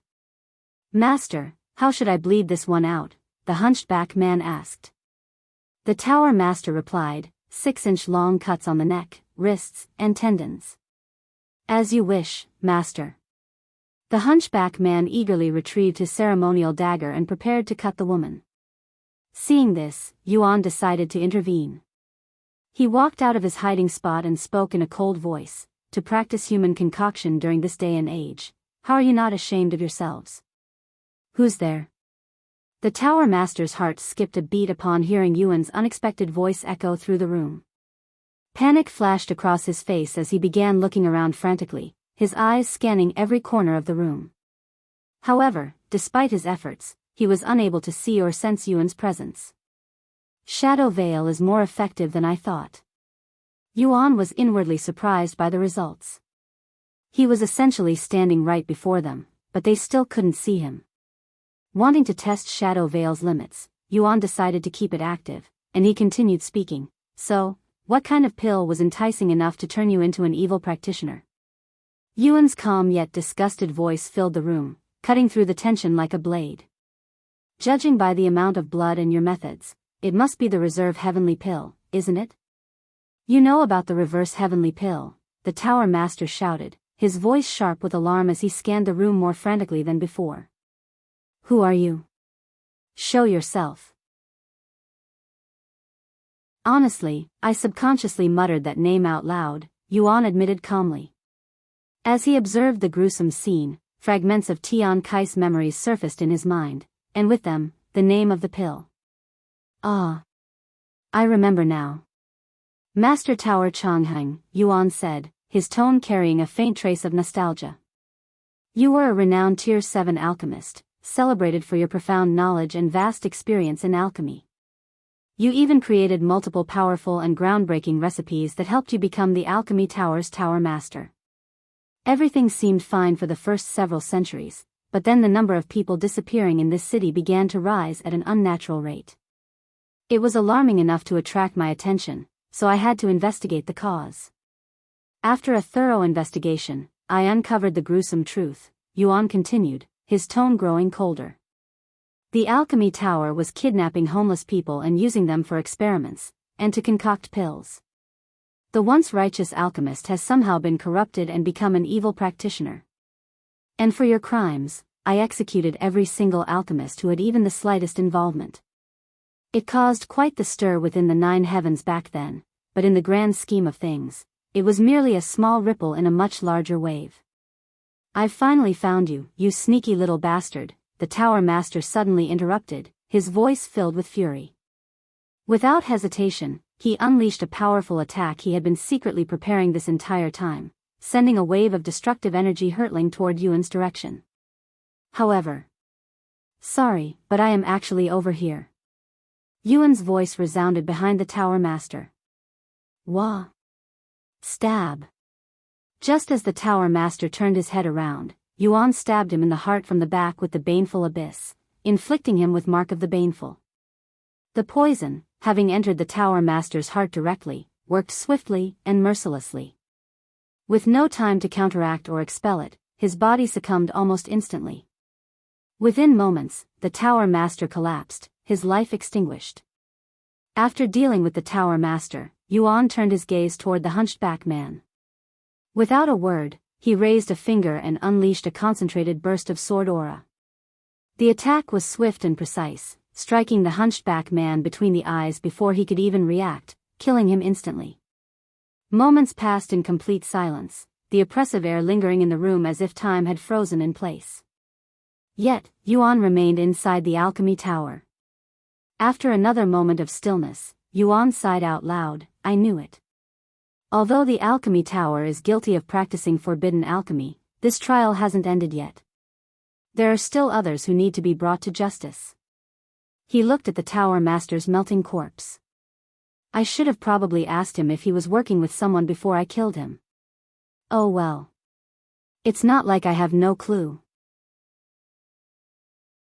Yuan turned his gaze toward the woman, who had fainted from exhaustion and fear. He approached her silently, gently lifting her into his arms. After activating Shadow Veil again, Yuan was pleasantly surprised to see that its effects also extended to the woman, who was in physical contact with him. However, it consumed his spiritual energy twice as fast. Sometime later, Yuan slipped out of the Alchemy Tower as silently as he had entered. Thanks to Shadow Veil, he moved unnoticed, leaving no sign that he had ever been there.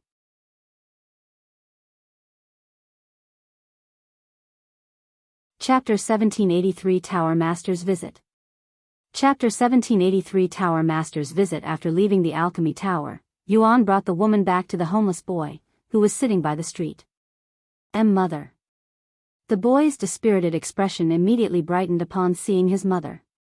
He stood up and rushed over to Yuan. Why is she sleeping? Is she okay? He asked. Yes, she'll be fine. She fell asleep from exhaustion, so she'll wake up after resting a little. Just as he finished saying that, the woman opened her eyes. Where am I? Mother. Ah. Son. Am I in heaven?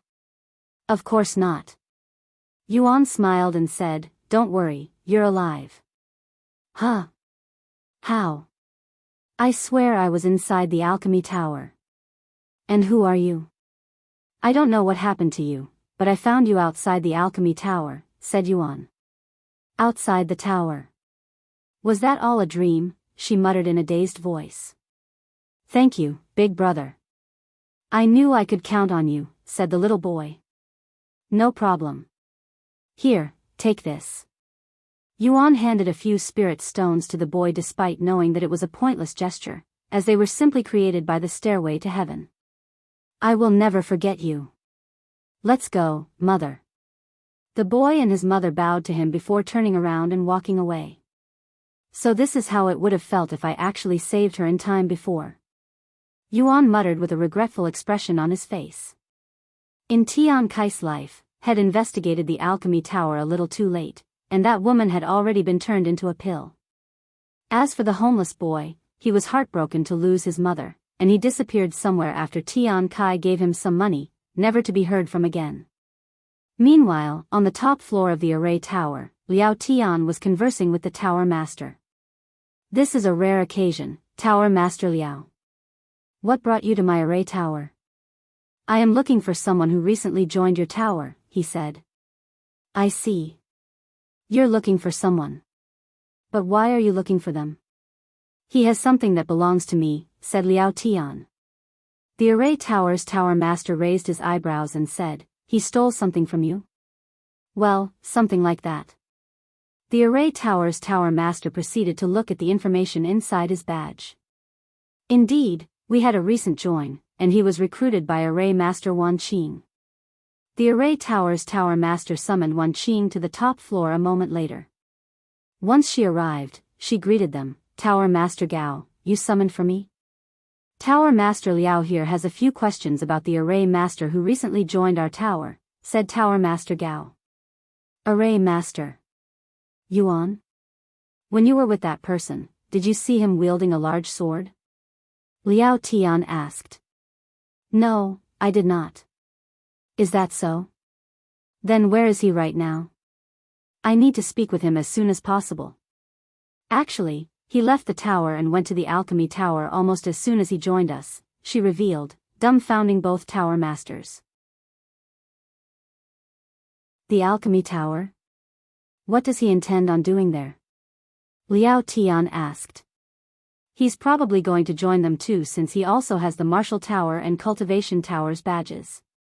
One individual joining 4 towers? But why would a thief even join the towers in the first place? Tower Master Gao inquired as he looked at Liao Tian with a doubtful gaze. It's complicated, Liao Tian shrugged, refusing to elaborate further. Seeing this, Tower Master Gao didn't pursue further. It was none of his business, anyway. Since he's at the alchemy tower, they'll go ahead and take my leave now, said Liao Tian as he suddenly stood up. He should be returning soon, though, said Wan Qing. It's fine. I have some business with Alchemy Tower's tower master, anyway. Soon, Liao Tian left the array tower and made his way to the alchemy tower. When Liao Tian arrived at the alchemy tower, he was warmly welcomed by the people there, who were still completely oblivious to their tower master's death that had recently occurred. I'm here to speak with Tower Master Su. Is he available?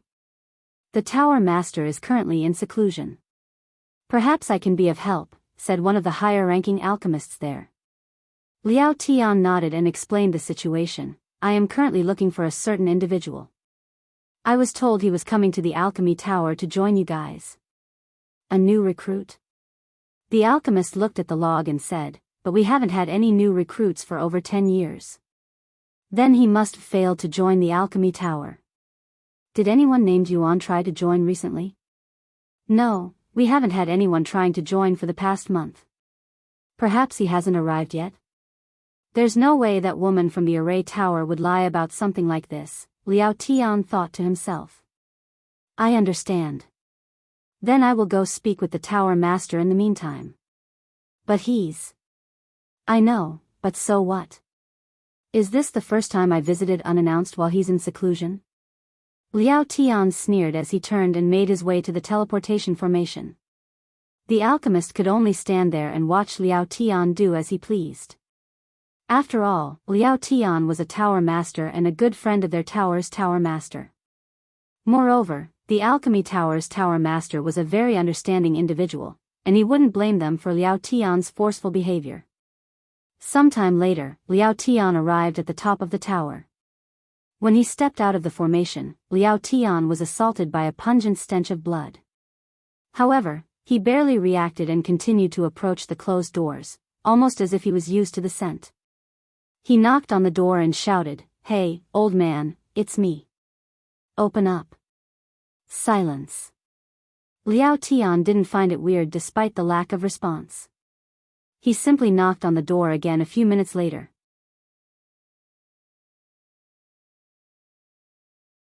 Chapter 1784 Chaos at the Towers. Chapter 1784 Chaos at the Towers. Open up before I take some of your materials for myself. Liao Tian shouted again after waiting a few minutes. Yet, there was still no response. Odd. He'd always fall for that threat, he muttered with a raised eyebrow. By now, Liao Tian began to sense that something might be amiss. He knocked again, this time with more force. "Open the damn door before I bust it open myself," he roared. No response. Liao Tian had a strong urge to destroy the door and force himself inside to see the situation, but there was one minor problem. The door was being protected by a level 7 defensive formation, and he did not have the capability to remove it. Fuck. With no other option, Liao Tian rushed back to the array tower to request Tower Master Gao's assistance. What? Are you out of your mind? You want me to forcefully open Tower Master Ma's doors while he's in seclusion, the one with a level 7 formation? Do you have any idea how much effort that will take? Tower Master Gao exclaimed after hearing Liao Tian's request. I know it sounds bad, but I think something bad happened to Tower Master Ma. What could possibly happen to him while he's inside his room? You also said he was in seclusion, so there's a good chance he just couldn't hear you knock. Or what? Are you saying that he, a tier 7 pill ancestor, got into an accident while doing alchemy? Stop asking so many damn questions and just come with me. Something bad happened. I can feel it, said Liao Tian, clearly getting impatient. Tower Master Gao frowned, his expression stern as he said, "That's not the right attitude when asking for help. I may not know what you and Tower Master Ma have been working on behind the scenes, but I don't like it. Whatever. Let's go." Wait. You think I'm going to remove that level 7 formation alone? Didn't you create it? I did, with the help of several other level 7 array masters. Although I can still remove it myself, it'll take a long time. How long? A few weeks. We don't have that much time. Then you'll have to wait for me to gather a few helpers. I will wait for you at the Alchemy Tower, said Liao Tian. Come as soon as possible. While Liao Tian returned to the Alchemy Tower and continued knocking on the door, Tower Master Gao went to gather several high-level array masters. Several hours later, Tower Master Gao visited the Alchemy Tower with these array masters. How long will it take now? Liao Tian asked. A few hours at least. But heavens, what is this stench? It smells like blood, Tower Master Gao exclaimed, his face contorting in shock as the pungent metallic odor filled his senses. I wanted you to hurry for a reason, Liao Tian shrugged. Fuck. Let's hurry up and get to work. Tower Master Gao and the other array masters began working on the formation. Meanwhile, Yuan saw Liao Tian, Tower Master Gao, and the array masters enter the Alchemy Tower in haste. After leaving the boy and his mother, Yuan actually returned to the Alchemy Tower and hid in plain sight. Good thing I lingered for a little bit longer. 8 array masters and 1 blacksmith, huh?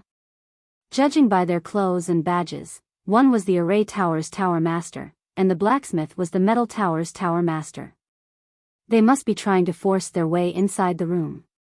Now that they're outside their home and distracted by the situation at Alchemy Tower, it's a good time to check out their towers. With that in mind, Yuan swiftly left the Alchemy Tower and made his way to the array tower. Using Shadow Veil, Yuan traveled to the peak of the tower. However, the door was also sealed by a level 7 formation. Since he was just promoted to level 5 as an array master, there was simply no way for him to unlock the level 7 formation. Fortunately, he was not out of options and had other means of opening the door. Yuan retrieved number 1 under heaven and activated True Dragon Awakening without hesitation. With his full strength, he unleashed God of War's final execution, directing a relentless barrage of strikes against the heavily fortified door, relying purely on brute force to force his way through. Strike after strike echoed in the air, the sheer intensity of the attacks shaking the surroundings and the tower as a whole, bewildering everyone within it. Finally, as Yuan poured the last of his spiritual energy into one final, decisive blow, the formation protecting the door shattered under the overwhelming force. Yuan entered the room and quickly investigated the place.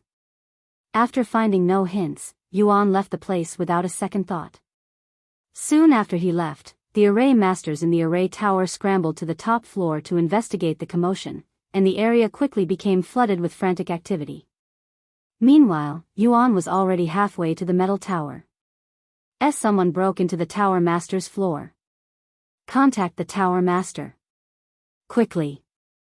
The array masters tried contacting Tower Master Gao, but there was no response, as he was too busy to even notice it. He's not responding. What should we do? The Tower Master went to the Alchemy Tower with Tower Master Liao, and he brought along several array masters with him. Someone suddenly said, "I will go to the Alchemy Tower and meet with the Tower Master myself. In the meantime, try to figure out what had happened here and if anything had been stolen." Sometime later, at the metal tower, Yuan stood before its teleportation formation. This formation is virtually identical to the one at the Alchemy Tower and other towers. I guess they were all created by the Array Tower. This is great news since it saves me time trying to crack it. After spending just a few minutes, Yuan activated the formation and teleported himself to the top of the metal tower.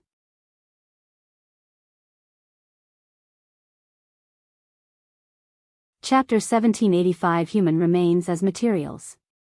Chapter 1785 Human Remains as Materials. Upon reaching the top floor of the metal tower, Yuan was met with yet another door, a heavily fortified door protected by a level 7 formation. However, unlike the one at Array Tower, this door wasn't only guarded by a formation, its very structure was crafted from rare and precious materials. "Looks like I will need to put in a little more effort if I want to break inside," Yuan muttered. He retrieved number 1 under heaven the next moment. However, just as he was about to bombard the door, it suddenly opened, and a young man walked out. "Tower Master, are you back? I have a question." Yuan had deactivated Shadow Veil to focus on offense, so he was not concealed at this moment. Who are you?" The young man asked with raised eyebrows when he saw Yuan, but he quickly became distracted by the weapon in Yuan's grasp. Heavens! What a masterpiece! Where in heaven's name did you acquire it? The young man approached Yuan with sparkling eyes, completely ignoring his unknown identity. Sensing no ill intent from the young man, Yuan decided to play along and said, "I was invited here by your tower master. He wanted to take a look at my weapon." "No doubt about that. Any blacksmith would want to inspect such a beauty. Please, come inside." The young man invited Yuan inside the room. Yuan nodded and followed him inside. Surprisingly, the top floor wasn't a room but a massive smithy full of equipment and materials. "By the way, where's the tower master?" the young man suddenly asked, looking a little suspicious. "He is still at the Alchemy Tower, but he said he'll return as soon as possible." "Really? That isn't like him at all. In fact, I'm surprised he didn't ask for your sword on the spot." "I don't know what happened at the Alchemy Tower, but it seemed very serious. Even the Array Tower's tower master was there. Then it must have been a really serious matter. Anyway, can I take a look at your sword?" "Of course, I just want to take a simple look. I don't dare to touch it before the tower master. He'd turn me into a sword if found out." "Turning you into a sword? That's quite a weird thing to say," Yuan chuckled. "I'm serious. It won't be the first time he's done it, either." Yuan raised an eyebrow and asked, "Are you sure you can say that out loud to a stranger like me? What if I get the wrong idea? Like mistaking him for an evil practitioner?" The young man laughed out loud. "You must not be from around here. Practically everyone knows his obsession with the art of creation, so it's no secret." While he is a little crazy in the head and very eccentric, he's not evil. What about using human parts for creation? Alchemists who use humans to concoct pills are all considered evil, said Yuan. I know, but context is also important. For example, people donating their organs and people getting their organs forcefully harvested are two entirely different things, right? Well, most of our materials come from donations. While the process is still morally questionable, someone has to do it. Otherwise, we will never truly advance our crafts. Most of your materials? Then some of them were forcefully harvested? Yuan asked. The young man showed a stiff smile and said, "We have accidents at work." I see. Yuan looked around the smithy and asked, "Mind if I take a look?" You can look at this in the meantime. He placed number 1 under heaven on the table. The young man's eyes lit up with a flicker of intense emotion, and his expression transformed, brimming with excitement that bordered on something almost resembling lust. While the young man was completely engrossed in admiring his sword, Yuan took the opportunity to investigate the smithy. As he looked around, the young man's claims were confirmed. Human organs were openly displayed, from bones to blood, scattered across workbenches and shelves. On some of the shelves that stored weapons, it was apparent that some were crafted using human materials just solely from their grotesque appearance. Yuan gazed at the weapons with disappointment etched across his face. Tian Shiyuan's passion for creation had been immense, perhaps unparalleled in the world, a driving force that had propelled him to become the god of creation. Yet, despite his obsession with crafting, he had never once considered using humans as materials for his treasures. However, it wasn't as though Yuan didn't understand the metal tower. Sometimes, in the pursuit of innovation, experiments are deemed necessary, and certain moral boundaries are inevitably pushed. Since most of the materials were donated, I guess I can't really blame them. Of course, that is only if he's telling me the truth, Yuan thought as he glanced at the young man. Meanwhile, news of the array tower being broken into finally reached Tower Master Gao. What? Someone broke into my floor? What happened to the formation protecting it? Tower Master Gao had to temporarily stop working on the Alchemy Tower's formation to inquire. It was forcefully destroyed. You mean someone managed to destroy my level 7 formation with brute force? Why would such a monster want to break into my place? Was anything stolen? We can't say for certain yet, but at a glance, nothing appears to have been stolen, the array master explained, his tone laced with confusion. It's almost as if the culprit broke in, looked around, and left without taking anything. Of course, the area near the door is a complete mess. Liao Tian had a bad feeling after hearing about this news, but he shrugged it off for now. I'll return to the array tower once I deal with the situation here, said Tower Master Gao. They were halfway finished removing the formation, after all. Yes, Tower Master. First the Alchemy Tower, now my array tower. What the hell is going on recently? Tower Master Gao mumbled with a pondering expression on his face, but he didn't linger too much on the topic and continued focusing on the formation.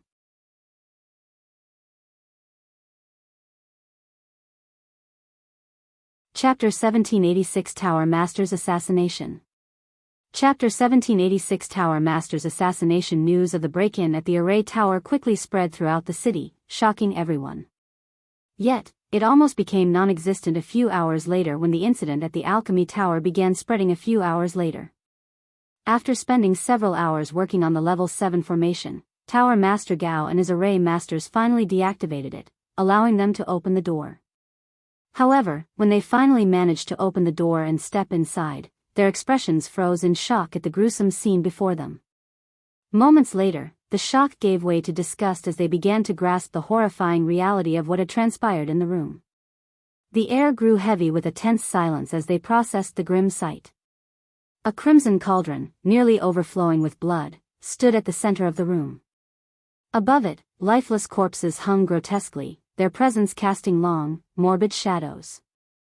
The unmistakable signs of evil practices were laid bare for all to see, leaving no doubt about the sinister activities that had taken place there. The room reeked of death and malice, making it impossible for anyone present to deny the truth. Tower Master Liao, what is the meaning of this? Tower Master Gao turned to look at Liao Tian with a grim expression on his face. Liao Tian frowned and said, "What are you trying to say? Are you telling me that you were not aware of this? Is this not why you urgently wanted us to access his room? Are you insane? How could I have possibly known about this? I came to you for help because I sensed something was amiss." Liao Tian sneered, denying all allegations. "Also, are you trying to say that I had killed him? Why would I bring so many witnesses with me if that was the case? No, I don't think you killed him. However, I think you knew of the Alchemy Tower's forbidden practices. There's even a good chance you were working together. After all, it's public knowledge that you use human remains to craft treasures. Spare me the allegations. While I work with human remains, they were all donations. What of those you personally killed? You think I don't know about that? They all made mistakes deserving of death." "It's as simple as that," Liao Tian said, not denying it.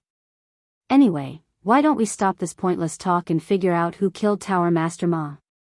Tower Master Gao sneered, looked at his array masters, and said, "Go contact the other Tower Master and let them know of the situation here." "Yes, Tower Master." Soon, news of Tower Master Ma's assassination spread like wildfire throughout the Alchemy Tower, leaving everyone in shock and disbelief. However, the revelation of the tower's forbidden practices was deliberately kept under wraps for the time being. The matter was deemed too sensitive and required further investigation before being exposed, as its implications could have far-reaching consequences for the tower, which could affect not just the seventh heaven but the 9 heavens as a whole. Although Tower Master Ma was stabbed in the heart, what truly caused his death was poison, an extremely deadly one that surpasses my knowledge, revealed the alchemist who examined his body. Even if his guard was down, it shouldn't be easy to kill Tower Master Ma. Yet, all evidence shows that he was killed effortlessly, said Liao Tian. This seemingly flawless assassination reminds me of a certain individual, said Meng Xian. The entire floor suddenly turned dead silent. Why, you mean the Phantom Assassin? The Grim Reaper? Why would he kill? Tower Master Gao halted his sentence midway. There was no doubt that Tower Master Ma was killed for his crimes. Realizing this, Tower Master Gao looked at Liao Tian and said, "You should probably watch your back. You're really begging for a beating, huh?" Liao Tian frowned. "Enough, you two," said Lord Z. "What should we do about the Alchemy Tower? What is there for us to do, anyway? We're not responsible for the Alchemy Tower. Even if it were to collapse overnight, it's none of our concern," Liao Tian remarked with a casual shrug. Tower Master Gao added, "I don't want to admit it, but he's right. We may be known as the 5 Breakthrough Towers, but we're unrelated. Moreover, I doubt the Alchemy Tower will collapse over this incident. They'll just have to figure things out themselves." Knowing there was a strong possibility that the infamous Phantom Assassin was involved, nobody present showed any inclination to involve themselves in the Alchemy Tower's affairs. The matter was far too dangerous and delicate to meddle with, and it was true that the towers were not obligated to take responsibility for one another, as they were all separate organizations. "Since there's nothing else for us to do here, they'll return to my tower now," Liao Tian said a moment later. "Why were you looking for Tower Master Ma, anyway?" Lord Z suddenly questioned. "I came to the Alchemy Tower for a different reason." "You mean the individual who stole your treasure?" Tower Master Gao said. "Someone stole your treasure?" Lord Z and Meng Xian raised their eyebrows. Liao Tian looked at them and suddenly smiled, "That's right. In fact, he joined the Martial Tower and Cultivation Tower recently." "Recently?" The two of them frowned, as there was only one individual who joined both towers recently. "You mean Yuan? You're saying he stole your treasure?" "I don't believe it," Lord Z was the first to doubt his claim. "Believe what you want," Liao Tian shrugged as he left. "I have to return to my tower as soon as possible." "Someone broke into my place," said Tower Master Gao. "Do you think it's related to this incident?" Meng Xian asked. I hope not. What are you going to do? Tower Master Meng? Lord Z asked her once they were alone. I'll stay here to assist the Alchemy Tower, she said. I understand. Good luck. Lord Z left shortly after. Sometime later, Liao Tian returned to the metal tower. However, just as he approached the entrance, he stopped abruptly, his senses picking up on a powerful presence emanating from the peak of the tower. This presence. There's no doubt, it's that treasure. Liao Tian exclaimed, his face lighting up with excitement. Without a second thought about the peculiar circumstances, Liao Tian hurried upstairs, driven by his excitement and curiosity, like a moth drawn to the flames.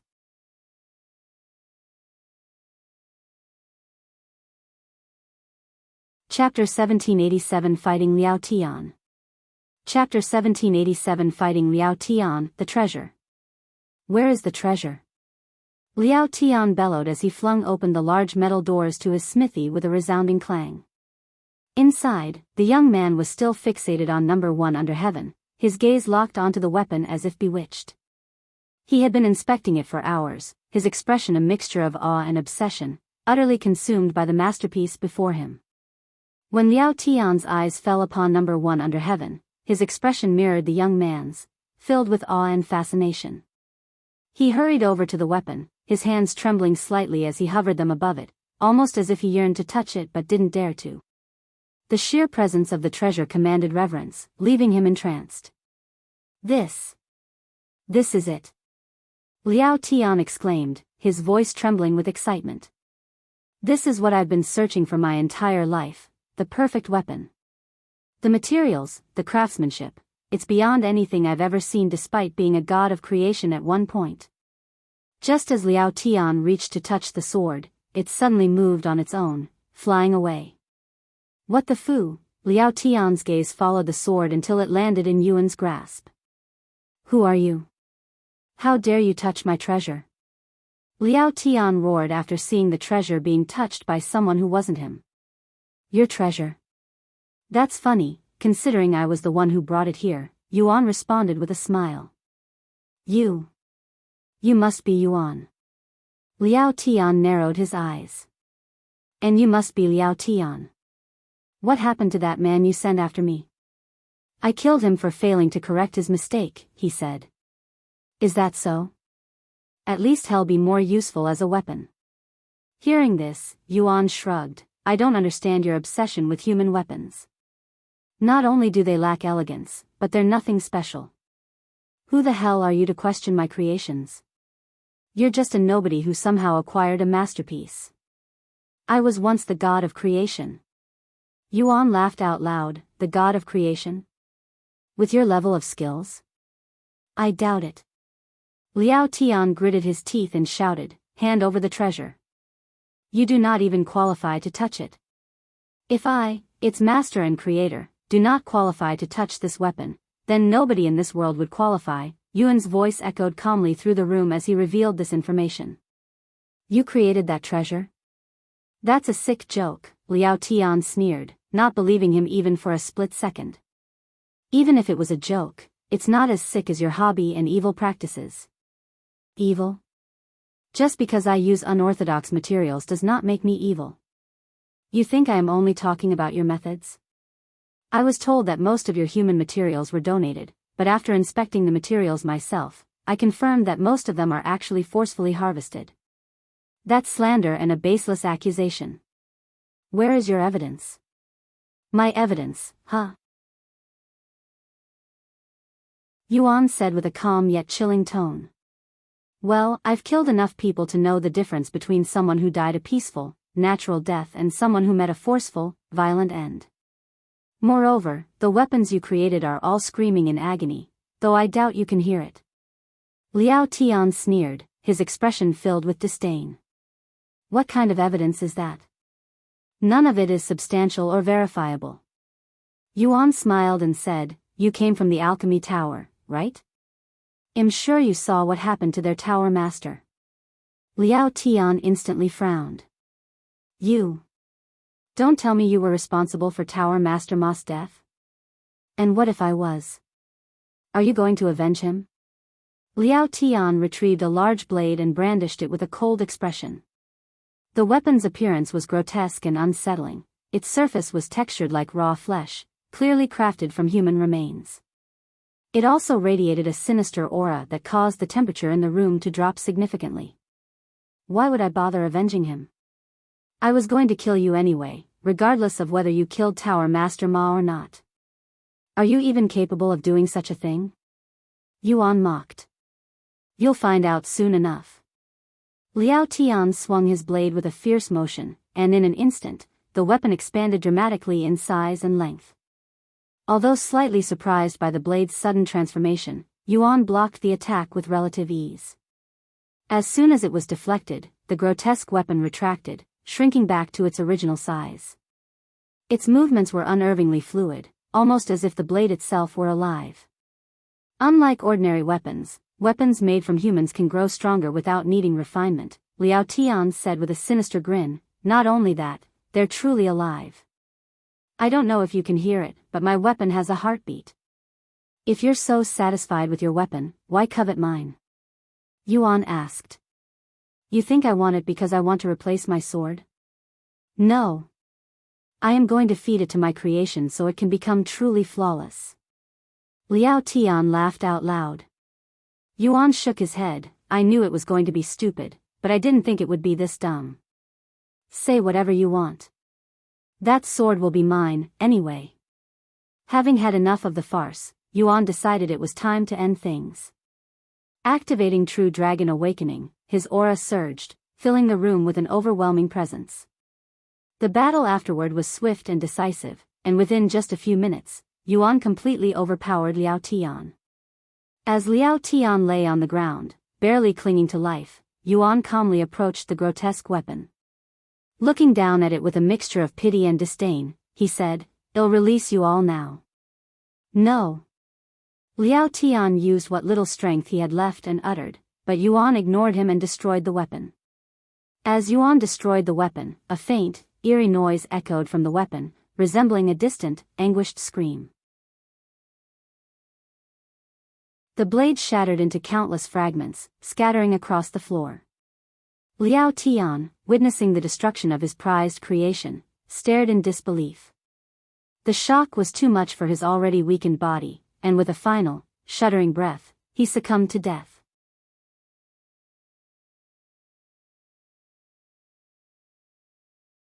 Chapter 1788 Phantom Assassin. Chapter 1788 Phantom Assassin. After killing Liao Tian, Yuan turned to look at the young man, who had been shivering in a corner since the beginning of their fight. Who are you? He asked Yuan in a fearful voice. Nobody. Sorry you had to witness that. Unfortunately, your tower master was corrupt, so I had to get rid of him. After a moment of silence, the young man asked an unexpected question. Is it true? That you crafted that sword? Yes. The young man stopped trembling and nodded. If the creator of such a pure and beautiful masterpiece says so, who am I to question you? If you say the heavens are corrupt, then the heavens are corrupt. Yuan could only chuckle at the young man's eccentric character. Then I'll take my leave now. What should I do now? The young man asked. Whatever you want, Yuan said as he activated Shadow Veil, disappearing from the metal tower. The young man stood there in a daze. He silently stared at Liao Tian's corpse for a moment before sighing and walking away. Soon, the top floor flooded with blacksmiths from the metal tower. News of Liao Tian's death quickly spread, shocking the world again. Tower Master Ma was assassinated recently, and now Tower Master Liao suffered the same fate? What in heaven's name is going on? More importantly, who is capable of killing two Tower Masters in such a short time? And why? They were both reputable and highly respected men. I wonder what the other Tower Masters are thinking right now. They are probably thinking if they'll be next. Sure enough, after they learned of Liao Tian's death, the remaining 3 Tower Masters gathered for a second time to discuss the situation. I had a feeling he'd be next, but why am I still shocked that it actually happened? Tower Master Gao sighed out loud. According to the witness who saw the whole incident, the killer was a young man, said Lord Z. However, when questioned about the killer's identity, the witness refused to explain further. It's truly bizarre. Why would the killer spare the witness, anyway? How would that benefit him? Tower Master Gao asked. Maybe he doesn't care about being caught, Meng Xian said, her tone laced with unease. This is the Phantom Assassin, after all. He wants us to know he's coming for us, to make us live in constant fear, cowering and dreading every second of our lives. Her words sent a chill through the room, causing Tower Master Gao and Lord Z to tremble. Do you really think this is the work of the Phantom Assassin, that he's really coming after our lives? Lord Z asked Meng Xian, who nodded with a serious expression. Yes, I am almost certain it's him. Lord Z sighed, then there's nothing we can do but enjoy what little time we have left. What? You're not even going to fight back? Tower Master Gao frowned at such a response. Fight back? Do you even know who the Phantom Assassin is? Nobody has ever managed to escape once they enter his hit list. He's killed true immortals before, much less weaklings like us. I don't care who he is. I have done nothing to deserve this. I will not lie down and let him take my life. Tower Master Gao roared. If you have truly done nothing wrong, there's nothing to worry about, a fourth, unfamiliar voice suddenly echoed through the room. The unexpected intrusion startled the three Tower Masters, their heads snapping in every direction to locate the source. None of them could sense any other presence besides their own, even now, which made the situation all the more terrifying. It made them feel vulnerable and exposed. Who's there? Lord Z shouted. After a few moments of tense silence, a shadowy figure began to materialize before them, emerging from the dimness as if he had been there all along. Yuan deactivated Shadow Veil at that point, revealing his identity to them. Why you're Yuan! Lord Z exclaimed. My successor? Meng Xian followed. Who? Tower Master Gao raised his eyebrows in a puzzled manner. Wait. Yuan? You mean the one who stole Tower Master Liao's treasure? Yuan looked at him and smiled. That's what he told you? Well, it's a lie. What are you doing here, Yuan? How did you manage to get in here? Meng Xian asked the next moment. And what you said just now. You seem to know the situation. Lord Z added. Oh, I followed you guys here, so I have been here since the very beginning, said Yuan. He continued, I also know the situation. After all, I am the one responsible for the two Tower Masters' deaths. You what? They exclaimed simultaneously. There's no way you could have killed those two. Stop joking and tell us the truth. Meng Xian said with a stiff smile. I am telling you the truth. I killed the Alchemy Tower's Tower Master by stabbing him in the heart from the back, and Tower Master Liao died after I destroyed his treasure. The room fell into a heavy silence as Yuan casually revealed details about the deaths of the Tower Masters, details that had not been made public. Why did you kill them? Tower Master Gao suddenly asked.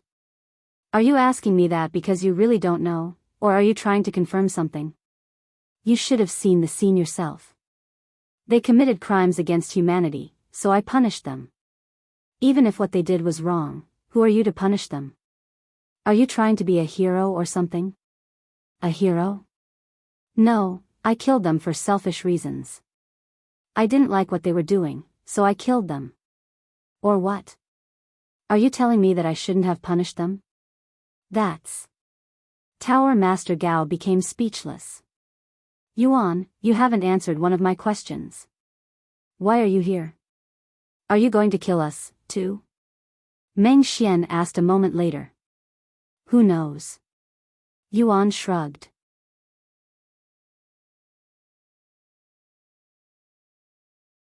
Chapter 1789 Exposing the Third. Chapter 1789 Exposing the Third, Who knows? This isn't the time for snarky remarks, Yuan. You've already killed two Tower Masters, Meng Xian frowned. Yes, and unfortunately, there will be at least another death. Tower Master Gao suddenly realized something and uttered, "Wait. Does this mean you suspect one of us is an evil practitioner like Tower Master Ma and Tower Master Liao?" Yuan shook his head and said, "There's no need for suspicions because I am already certain that is the case, and there could be more than one of you." "That's outrageous. Do you have evidence?" Lord Z exclaimed. "Evidence, huh? I don't have any. However, I am suspicious of the Array Tower." "What?" Tower Master Gao's eyes widened at his words. "Wait a second. You must be the one who broke into my place." Yuan nodded. "I needed to make sure you were not involved with Alchemy Tower. After all, you assisted them with all sorts of formations, including the ones used to imprison humans.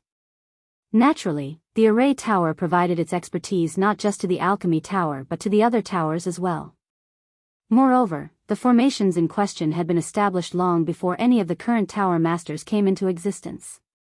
However, as formations required periodic maintenance and repairs, there was a possibility that the Array Tower had uncovered or at least become aware of the Alchemy Tower's misdeeds during these interventions. I know it looks bad on the surface, but I really had no idea about the Alchemy Tower's practices until recently. I mean, I knew they were doing something behind the scenes, but I never imagined it was something so evil. As for the formations used to imprison humans, we thought they were using it for magical beasts. At least that's what we intended them to do. They always empty the cells when we show up to do maintenance on them, too." Yuan stared at Tower Master Gao as he explained himself but didn't say anything. This made Tower Master Gao extremely anxious. Unbeknownst to the Tower Masters, Yuan had long ceased suspecting the Array Tower. After breaking into Tower Master Gao's residence, he had found no evidence tying them to any wrongdoing. Everything he set up until now was just an act solely to lower the others' guards and observe their reactions. After all, he hadn't investigated the Martial Tower and Cultivation Tower. However, even without investigating these two towers, Yuan already knew which of the two he needed to kill. After a long moment of silence, Yuan smiled at Tower Master Gao and said, "I trust you." "Oh really? You're not pulling my leg?" Tower Master Gao swallowed nervously. Despite being a Tower Master and Divine Sovereign, he felt powerless before Yuan, who was only a mere Spirit Sovereign. Yuan nodded before turning to look at Lord Z and Meng Xian. "Although I haven't investigated your towers properly, I doubt there will be any evidence. Fortunately for me, I already have the evidence I need." Yuan retrieved number 1 under heaven and pointed it at one of them. "I didn't notice it at first because you hid it really well, but that's no longer the case, and I can sense it as clear as day. Did killing those two really rile you this much?" Tower Master Meng? "What?" Tower Master Gao and Lord Z followed the direction of Yuan's blade, which was pointed straight at Meng Xian. "Why you think I am an evil practitioner? You cannot be serious." Meng Xian stammered, her voice unsteady as she visibly trembled. "Evil practitioner? No, I think you're worse than that, you demon worshipper," Yuan said, his voice filled with disgust. "What? Demon worshipper?" Both Tower Master Gao and Lord Z nearly jumped from shock. In the world of cultivation, two paths were universally condemned and labeled as evil by society. The first was the path of evil practitioners, individuals who defied human morals and engaged in heinous acts such as forbidden alchemy or cruel experiments. The second, even more despised, was the path of demon worshippers, those who betrayed humanity by aligning themselves with demons, forsaking their own kind for power. It's subtle, but I can sense the power of demons within your Dantian. You hid it well, but your emotions betrayed you. Now the question is, how are you related to the Alchemy Tower and Metal Tower? Since those two weren't demon worshippers but evil practitioners, I have a feeling you were the one who enticed them. That's what demon worshippers are good at, after all. Meng Xian clenched her fists and trembled in anger. I have had enough of your farce, Yuan. Tower Master Gao. Tower Master Z. Are you really going to believe him? Why would I need the power of demons when I am already the Tower Master of the Cultivation Tower? That's outrageous. Tower Master Gao and Lord Z exchanged glances with each other. Neither of them wanted to say anything, but they were both aware of Meng Xian's obsession with cultivation and immortality. They had known Meng Xian long before she ascended to the position of Tower Master. Initially, she lacked the qualifications and talent. However, her cultivation suddenly soared at an unprecedented rate, almost as if her latent talents had awakened overnight. This sudden and meteoric rise had surprised everyone, but no one questioned it, chalking it up to a rare stroke of fortune or an undiscovered potential finally blooming. Now, under Yuan's scrutiny, that sudden rise seemed far more suspicious. When it comes to enticing humans, demons typically promise unmatched power and immortality. While it's true that they can boost your cultivation and extend your longevity, there is always a drawback, a flaw. Yuan suddenly pointed two fingers at Meng Xian and muttered, "Reveal your true self, hateful demon." A golden light suddenly appeared from Yuan's fingers, shooting toward Meng Xian with blinding speed. It pierced through her chest and entered her heart, but it did not harm her. Instead, it roused the demonic energy hidden within her dantian. Meng Xian's body instantly began to heat up, an uncontrollable sensation spreading through her entire being. Panic flashed across her face as she roared, What did you do to me?" Yuan, remaining calm, responded in a nonchalant tone, "Just speeding up the inevitability."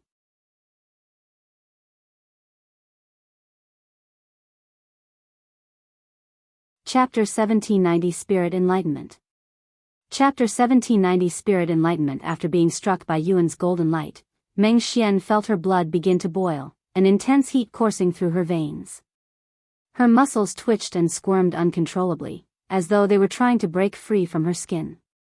That power you accepted from the demon may have increased your cultivation and longevity, but it comes with a price. It will strip away your humanity. While you won't fully become a demon, you'll turn into something in between, something neither human nor demon. As Yuan spoke, Meng Xian's body began to contort unnaturally, her form twisting and shifting. Her white skin darkened in patches, and her beautiful features took on a grotesque, unrecognizable appearance. Regret flickered in Meng Xian's eyes, a fleeting moment of clarity amidst the chaos consuming her. However, it didn't last long. As her body continued to transform, her emotions and sanity were stripped away, leaving behind a hollow shell of what she once was. Her gaze turned vacant, and a primal, unrecognizable presence replaced her former self. Soon, her eyes became filled with rage and bloodlust. What a pity! Not waiting for Meng Xian to go on a rampage, Yuan activated True Dragon Awakening and immediately began attacking her with Demon's Sealing Aura. Several strikes later, Meng Xian was completely sealed, turning into a stone statue. I can't believe it. To think Tower Master Meng had been a demon worshipper this entire time, Tower Master Gao muttered, his eyes wide with disbelief. Sometime later, Yuan finished off the job.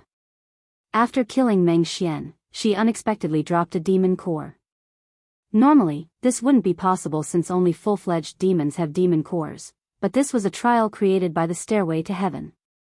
Yuan picked up the demon core, its dark and ominous energy radiating in his hand. He stared at it for a moment, his expression contemplative. Then, without hesitation, he tossed it into his mouth and consumed it. After consuming a demon core with energy equivalent to a divine ancestor, Yuan's cultivation soared an entire realm, entering the first level of spirit enlightenment. Moreover, all of the chaotic essence had consumed was replenished. As I thought, the chaotic energy within demons can be used to replenish my chaotic essence. Yuan muttered with a satisfied smile. By consuming the demon core, Yuan confirmed his suspicions, that it replenished his chaotic essence, a rare and invaluable energy source within the 9 heavens. This realization meant that as long as he had access to demon cores, he could not only restore his chaotic essence but also develop his chaotic heart even further. Oh. I only needed to pass a single trial this time. Congratulations, Master. Here is your reward. Tian appeared to personally hand him the reward for the first time. In her grasp was a long wooden box. Yuan accepted the box without hesitation and opened it immediately. Inside, nestled securely, were 5 distinct items. The first item was a golden pill. True Heavenly Pill, Tier 7, Purity, 95%, effects, greatly increases one's innate talents and cultivation speed. Its effects will only work once. The second item inside the box was a silver ore. It was clearly a material for crafting treasures. The third and fourth items were intricately rolled scrolls. Yuan picked them up one at a time, examining the titles inscribed on their surfaces. The first scroll was titled Shadow Puppet, while the second bore the name Shadow Extraction. A martial technique and a cultivation technique, huh? The fifth and final item was a thin, unassuming book with the title, A World of Darkness, ominously etched on its cover.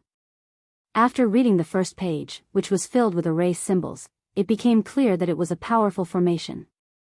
However, despite his knowledge, Yuan was unable to accurately determine its exact level.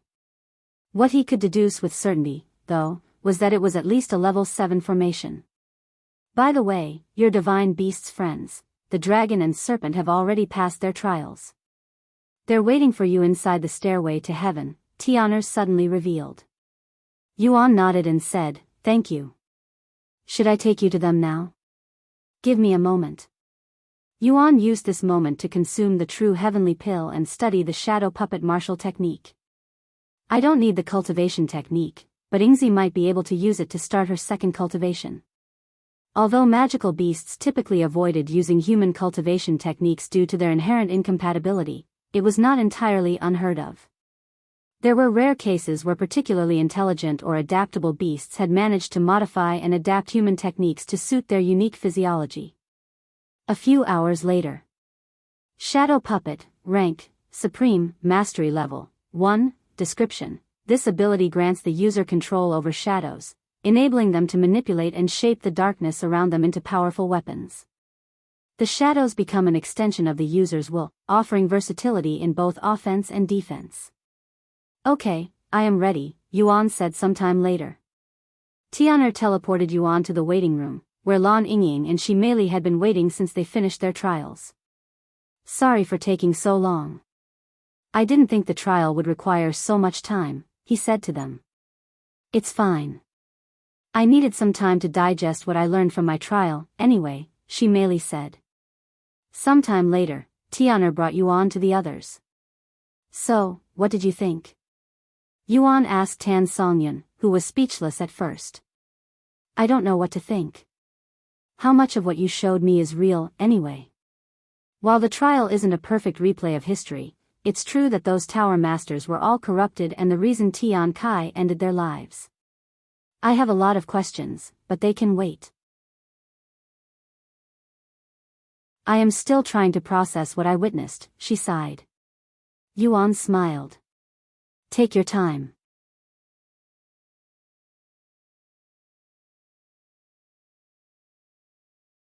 Chapter 1791 Sixth Heaven. Chapter 1791 Sixth Heaven. After his conversation with Tan Songyun, Yuan was reunited with the others. Congratulations on your breakthrough to spirit enlightenment, young master. Feng Yuxiang said after seeing his growth. Yuan smiled and said, You've also grown much stronger yourself, Feng. In just a little over 2 months, Feng Yuxiang's cultivation had soared to the peak of spirit enlightenment. Naturally, this wasn't the result of any training but just her sealed cultivation returning over time. Ingzi, here you go. Yuan handed the cultivation technique shadow extraction to Ingzi after seeing her. What is this? She asked with a nonchalant expression on her face. It's a cultivation technique meant for humans, but given your nature, there's a small chance you might be compatible with it. If you can cultivate it, you'll be able to create a dantian and have a second cultivation like myself. A second cultivation. I will try. Thank you. Ingzi accepted the cultivation technique. Now then, let's head to the sixth heaven. Yuan declared shortly later. Wait a minute. Tian suddenly stopped them. Master, before you head to the sixth heaven, there's something you should know. While you were in the middle of your trial, the Celestial Emperor sealed the entrance to the seventh heaven. Tian revealed this unexpected news to him. What? Yuan frowned, wondering if the Celestial Emperor had somehow learned about his existence. Does this mean I won't be able to enter the seventh heaven until he removes this seal? As the master of the stairway to heaven, you can naturally remove the seal and enter the seventh heaven. However, that would alert the Celestial Emperor. So I will have to either wait for the Celestial Emperor to remove the seal himself or find another way to reach the seventh heaven, huh? No. I have to enter the seventh heaven through the stairway to heaven because I have to do the trials. How troublesome. Master can still take the trials even if you already ascended through another method, she revealed.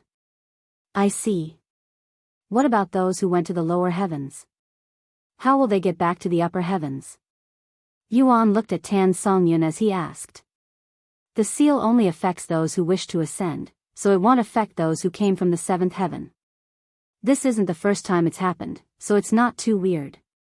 Tan Songyun suddenly joined the conversation. Huh? What do you mean?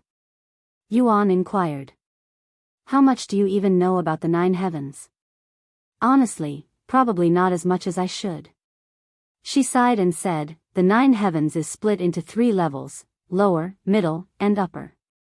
The first heaven to the 3rd heaven is considered lower, and the 4th heaven to the 6th heaven is considered middle.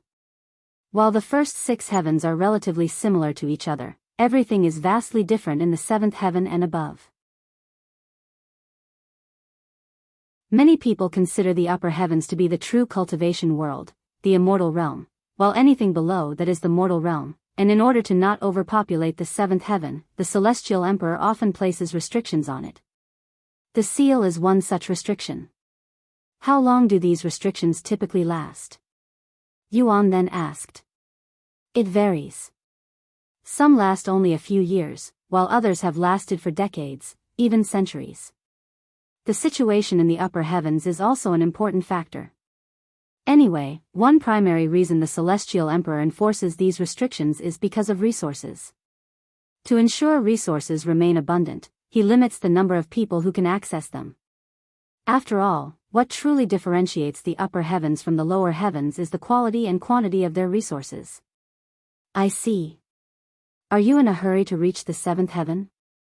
Tan Songyun asked. Yuan paused for a moment, contemplating her question before responding. While it won't kill me to delay my journey there, it'll definitely become more risky the longer I wait. In any case, even if the 7th heaven wasn't sealed, I still need to take a look around the 6th heaven before I ascend. After all, there's a good chance I might find something related to my past lives there. I can figure things out when I intend to ascend. Since you came from the upper heavens, do you have any information on the 6th heaven? Any big events happening soon? Big events, huh? Tan Songyun began pondering seriously. A few moments later, she spoke with a serious face. Actually, there is one thing. Before I descended to the lower heavens to find you, rumors of a hidden domain being discovered in the 6th heaven were spreading. The rumors also say this hidden domain is very ancient and likely dates back to the primordial era. Hidden domain? Yuan repeated in a mumble. Hidden domains are essentially secret realms, concealed for a multitude of reasons. Unlike legacy tombs, which are intentionally left behind to be discovered, hidden domains were never meant to be found. They are often remnants of real places that once existed in the 9 heavens but were deliberately hidden away, sealed, or forgotten for reasons unknown. Alright, then it's decided. I will take a look at this hidden domain, he declared a moment later. Tan Songyun had no objections, as she was also interested in the hidden domain and would have likely visited it if she hadn't had to find Yuan. Good luck, Master. Tian bid them farewell before teleporting them out of the stairway to heaven. Once they entered the 6th heaven, Yuan and his group made their way to the nearest city to gather more information on the hidden domain. It didn't take long for them to gather information about the hidden domain, as it was the talk of the streets. Nearly every passerby and group they overheard were discussing it with excitement, speculation, and even caution. Did you hear? The recently discovered hidden domain turned out to be a sect from the primordial era. What was the name again?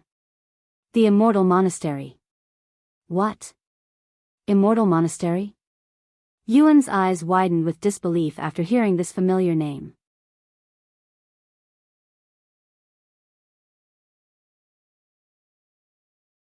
Chapter 1792 Hidden Domain.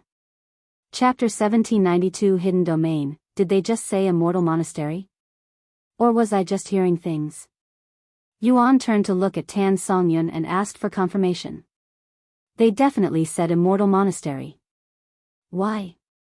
Do you recognize the place? Tan Songyun asked. Although the Immortal Monastery was once one of the most renowned sects in existence, it has not been seen since the primordial era. Its disappearance over countless millennia caused its name to fade from memory, making it unsurprising that most people in the present day were unaware of its legacy or even its existence. Yes, I recognize it. After all, I used to be a disciple there.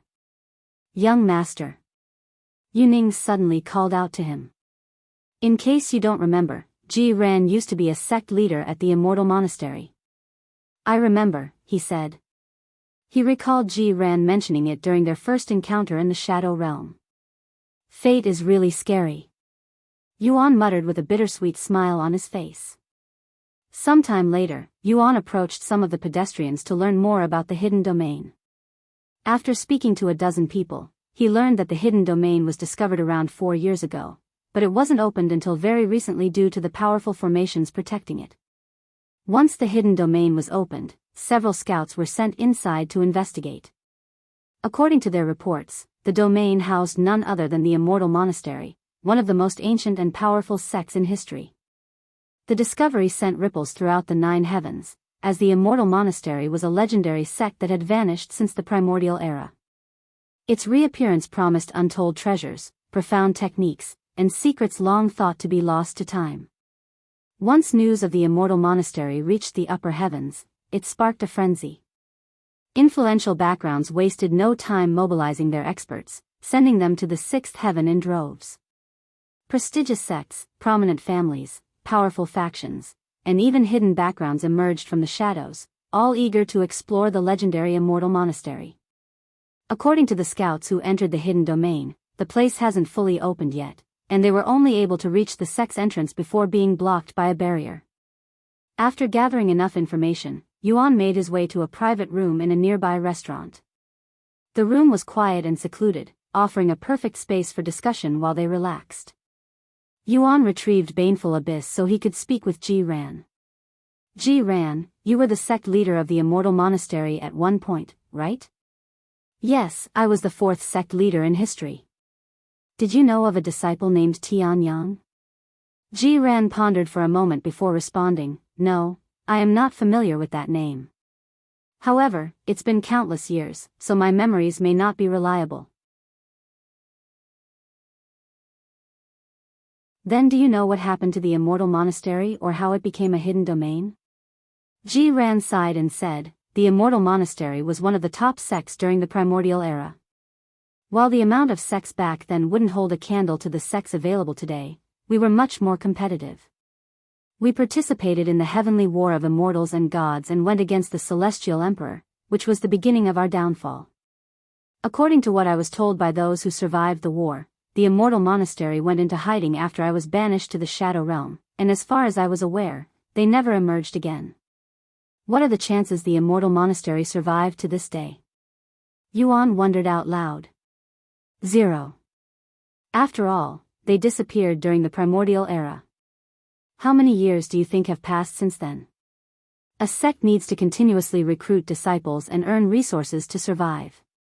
Even if they tried to do it in secrecy, there's no way they managed to survive this long without exposing themselves. To secretly recruit disciples and earn resources for hundreds of millions of years without exposing themselves was statistically impossible. Moreover, they were already on the verge of collapse before going into hiding, Ji Ran added. So what you're saying is, the Immortal Monastery should still have their treasures and techniques? Tan Songyun said. Ji Ran nodded, young Master Yuan, if it's the sect's techniques you want, I have most of them in my head, including the most valuable ones. I can give them all to you if you want. Yuan shook his head and said, I don't really care about the techniques or treasures. One of my past lives was a disciple of the Immortal Monastery, and I believe I'll be able to learn more about him if I go there. What? You used to be a disciple at my sect? Ji Ran's eyes widened with shock after hearing this news. Yes. Although I don't have much of his memories, I know that Head spent most of his earlier years there. Do you remember the name of the sect leader when you were a disciple? Ji Ran asked. No, I do not. That's a pity. Yuan turned to look at Tan Songyun and asked, what is the accessibility like for hidden domains nowadays? Can anyone just enter them? Of course not. Hidden domains are owned by those who discovered them. In this instance, it was found by someone from the Heavenly Beast sect, so they get to decide who enters and who doesn't. So I need to give this Heavenly Beast sect a visit first, huh? Do you have any information on them? They're one of the top sects in the 6th heaven, and they specialize in taming magical beasts, she said. But that's the extent of my knowledge of them. It's fine. We can learn more about them when we visit them. Let's finish eating first. After finishing their meals, Yuan and his group departed for the Heavenly Beast sect, situated at the border between a vast, empty plain and the towering mountain ranges. The travel took several days, and when they finally arrived at the Heavenly Beast sect, they were met with the sight of a massive sea of people gathered outside the sect.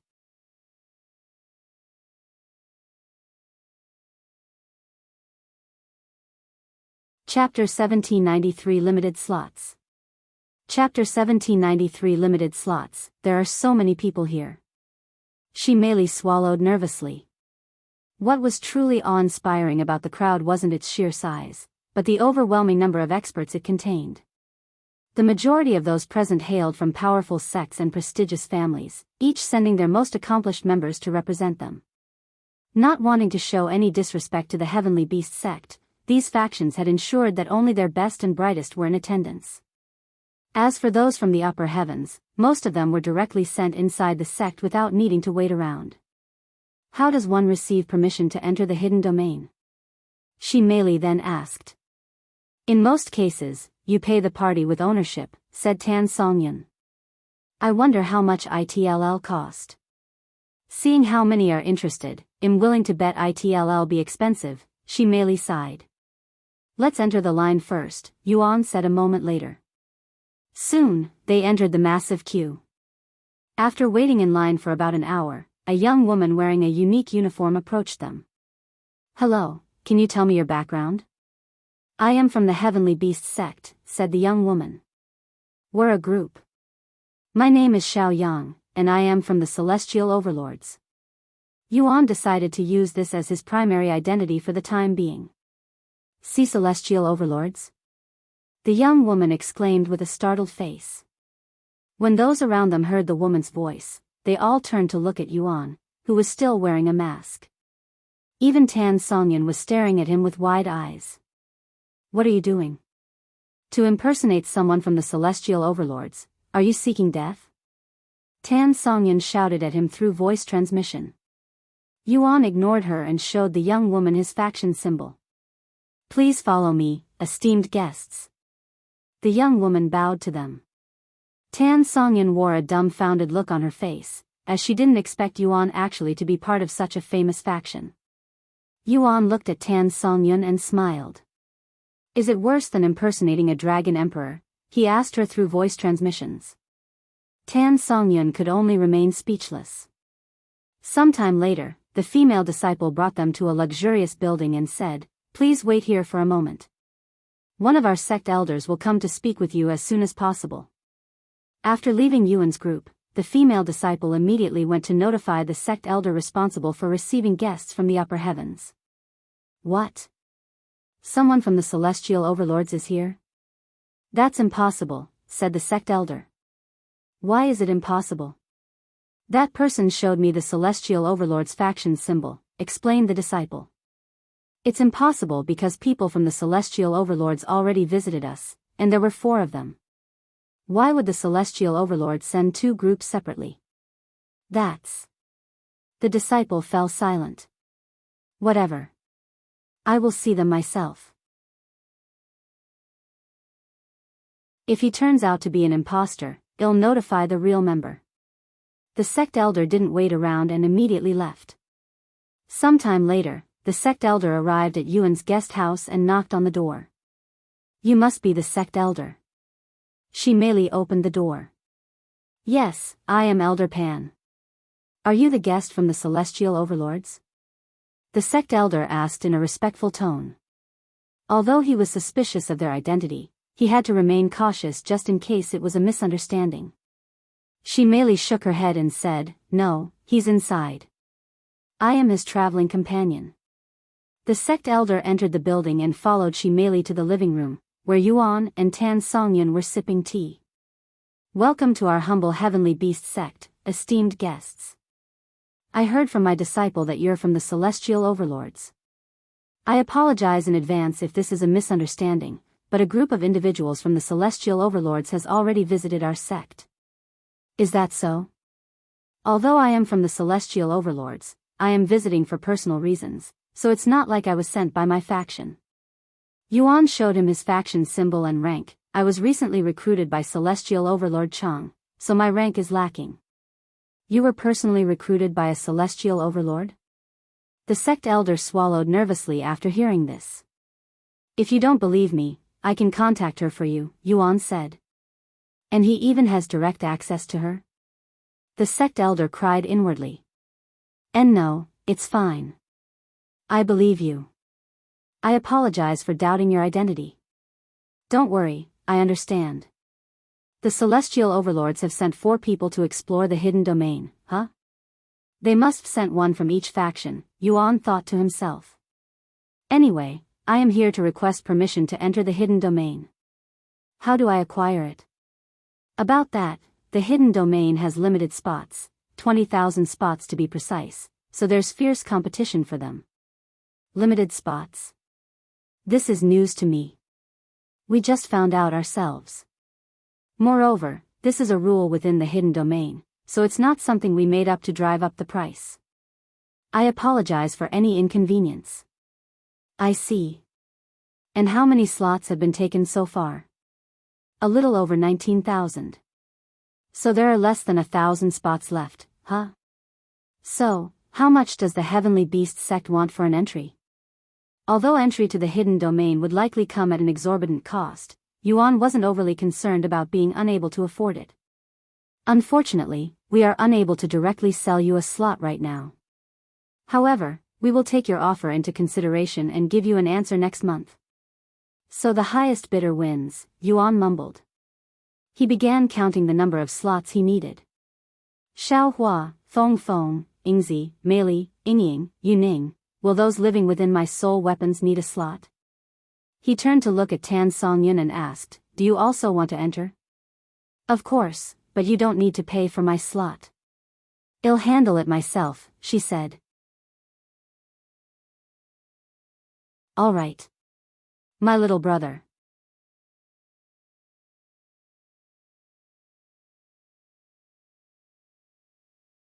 Chapter 1794 Offers for the Slots.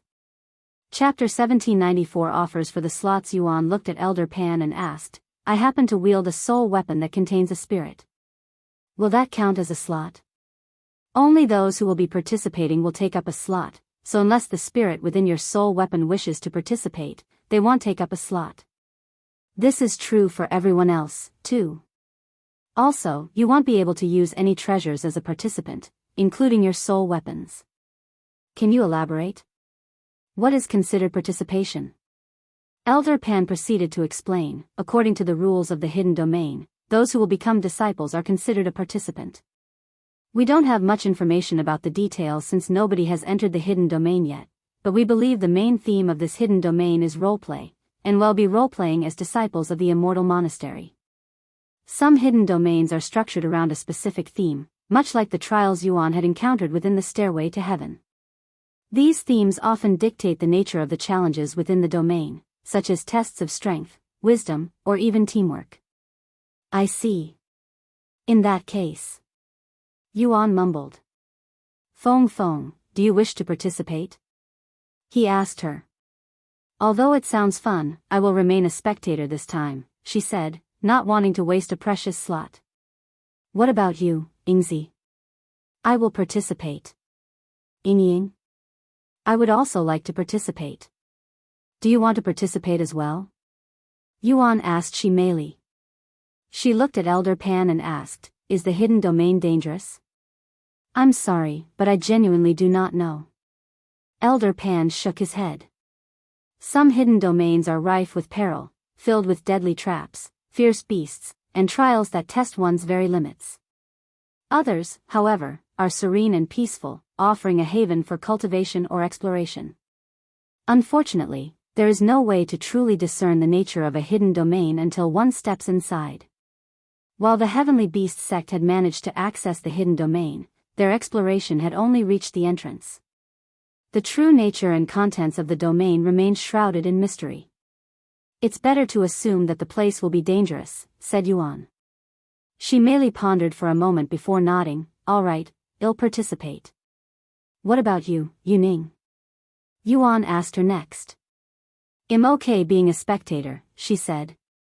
Yuan retrieved Baneful Abyss and asked Ji Ran next, since you were once the sect leader of the Immortal Monastery, I assume you want to participate? If you don't mind letting me participate, I would love to do so, he said. Sure. After counting, Yuan said, I will need 5 slots. As for my offer. He began pondering what he should offer the Heavenly Beast sect for these slots. How about this? He retrieved a handful of leaves and even some liquid from the golden celestial tree. These belong to a golden celestial tree that is several million years old. Elder Pan's eyes widened with excitement after seeing this. Young master, in order to secure our spot, how about giving him some of my phoenix blood? Feng Yuxiang suddenly said. Are you sure? Of course. Now that my bloodline is no longer cursed, I essentially have an unlimited supply of phoenix blood. Giving them a few drops won't hurt me in the slightest, she said. All right. Thank you. Yuan then said, I will also offer a few drops of phoenix blood from a royal bloodline. Phoenix blood from a royal bloodline? Elder Pan stood up from shock, his eyes wide with disbelief. Are you serious? If you have a method to examine the blood, I wouldn't mind letting you examine it. Yuan nodded. Although Feng Yuxiang never claimed to possess a royal bloodline, it was almost certain that her lineage surpassed even the most exalted royal bloodlines.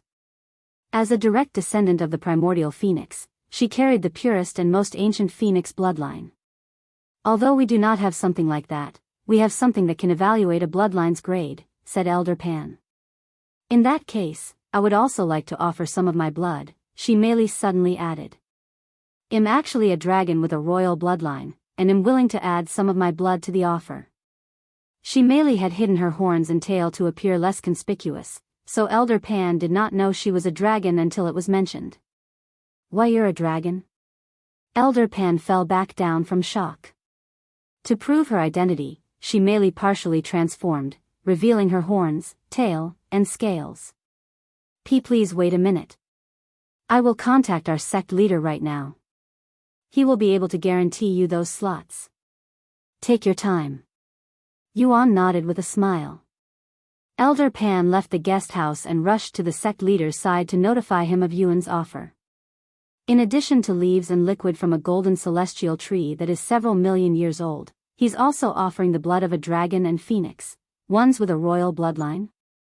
The sect leader of the Heavenly Beast sect almost couldn't believe his ears after hearing such a generous offer. Are you sure you heard him properly? I swear I'll skin you alive if it turns out to be a misunderstanding.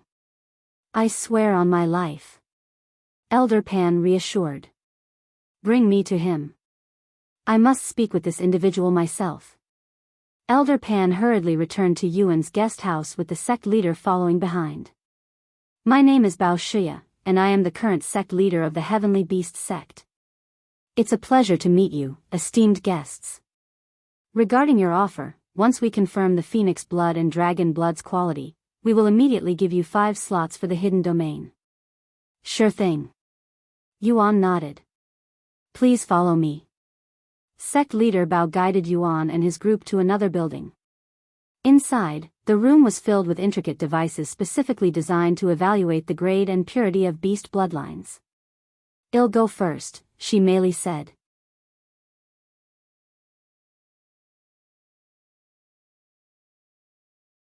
Chapter 1795 Heavenly Beast Sect. Chapter 1795 Heavenly Beast Sect. "Please place your hands inside the device," said Sect Leader Biyao, his hands gesturing at the device before him. She merely approached the device and placed her hands on it. Soon, her body became enveloped by a soft, red glow. Imperial Grade. Your bloodline is Imperial Grade, which is definitely classified as a royal bloodline. Sect Leader Biyao exclaimed in excitement. He turned to look at Yuan and asked, "Where is the phoenix blood? If the phoenix is not here, we will have to use another method to evaluate the blood." The next moment, Feng Yuxiang emerged from Yuan's dantian, startling Sect Leader Biyao. Did she just come out of your dantian?" Sect Leader Biyao exclaimed, his voice filled with shock and disbelief. "That's only possible if the two of you are in a contract." His wide eyes darted between Yuan and Feng Yuxiang.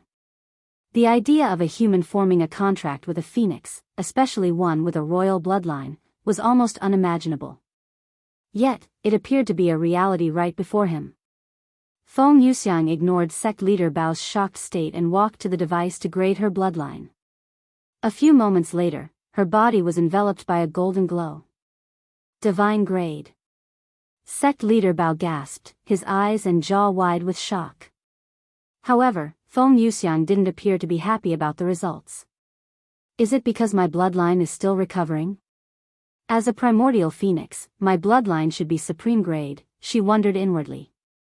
After snapping out of his daze, Sect Leader Biyao swallowed nervously before asking, "How many drops of blood will you be offering for the slots?"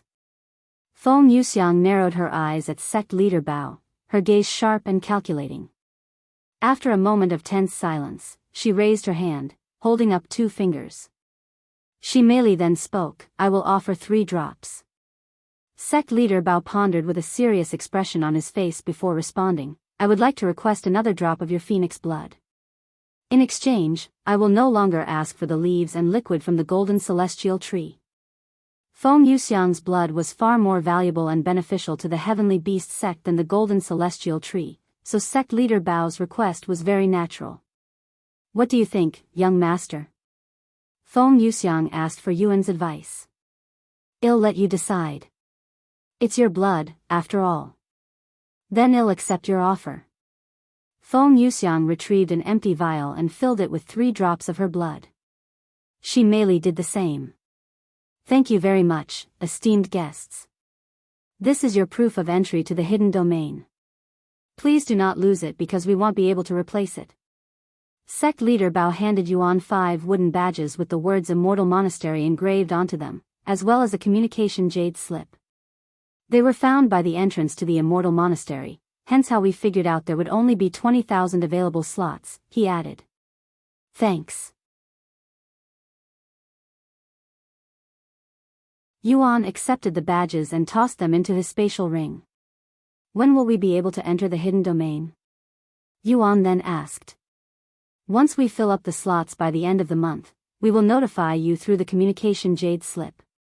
Currently, we intend to enter the hidden domain within 3 months. 3 months, huh? That's quite long. If you'd like, you can stay in the Heavenly Beast Sect as our guest in the meantime." Yuan nodded, "That would be great since we don't really have a place to stay at this moment." "Then it's settled.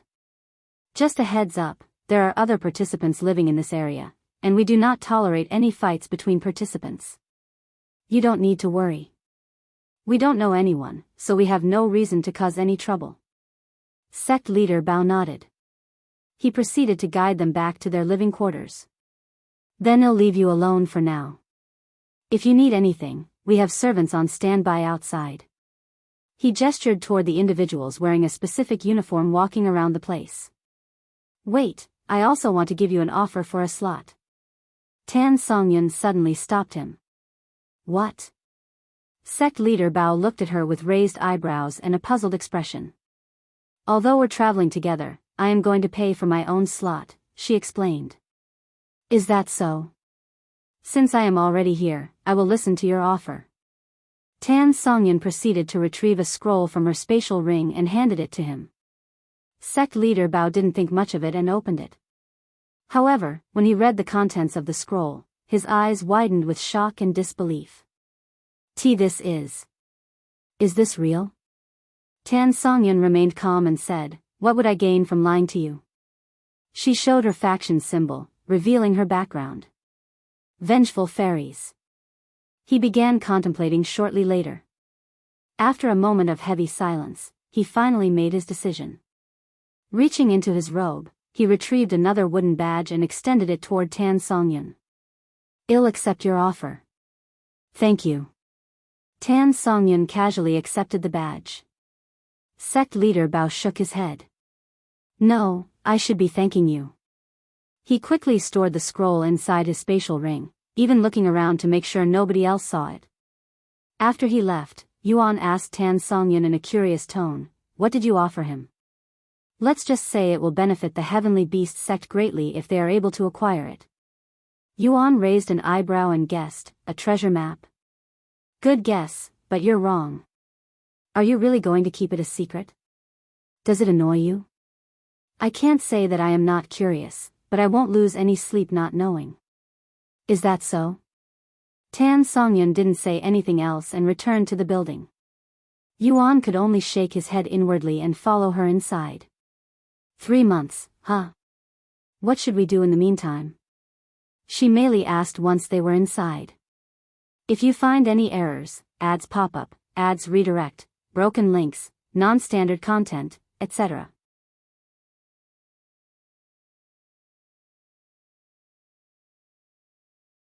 Chapter 1796 Heavenly Beast Sect, 2. Chapter 1796 Heavenly Beast Sect, 2. You guys can do whatever. I'm going to cultivate, said Tan Songyan. She pointed to a certain room and continued, they'll be staying in there. Don't bother me unless it's an emergency. After saying that, Tan Songyan entered the room she picked. It's not easy getting along with her, she merely sighed. I'm sure she'll open her heart more as she comes to trust us, Yuan said with a calm and reassuring tone. Anyway, it's only 3 months. I don't really have anything in mind, so I'll probably just cultivate. When Yuan mentioned he would cultivate, he wasn't referring to increasing his cultivation but rather to strengthening his soul strength. While his soul cultivation technique passively enhanced his soul strength over time, actively cultivating it allowed for much greater and faster progress. In that case, I'll take a look around the Heavenly Beast Sect. This is my first time visiting a human sect, much less one that focuses on taming magical beasts, said she merely. Have fun, and try not to cause any trouble. I'll go with her. Feng Yuxiang suddenly emerged from his dantian and said. All right. Are we going now? Feng Yuxiang asked she merely a moment later. Yes. Wait, I also want to come. Lan Yingying suddenly appeared and said. The more the merrier. She merely chuckled.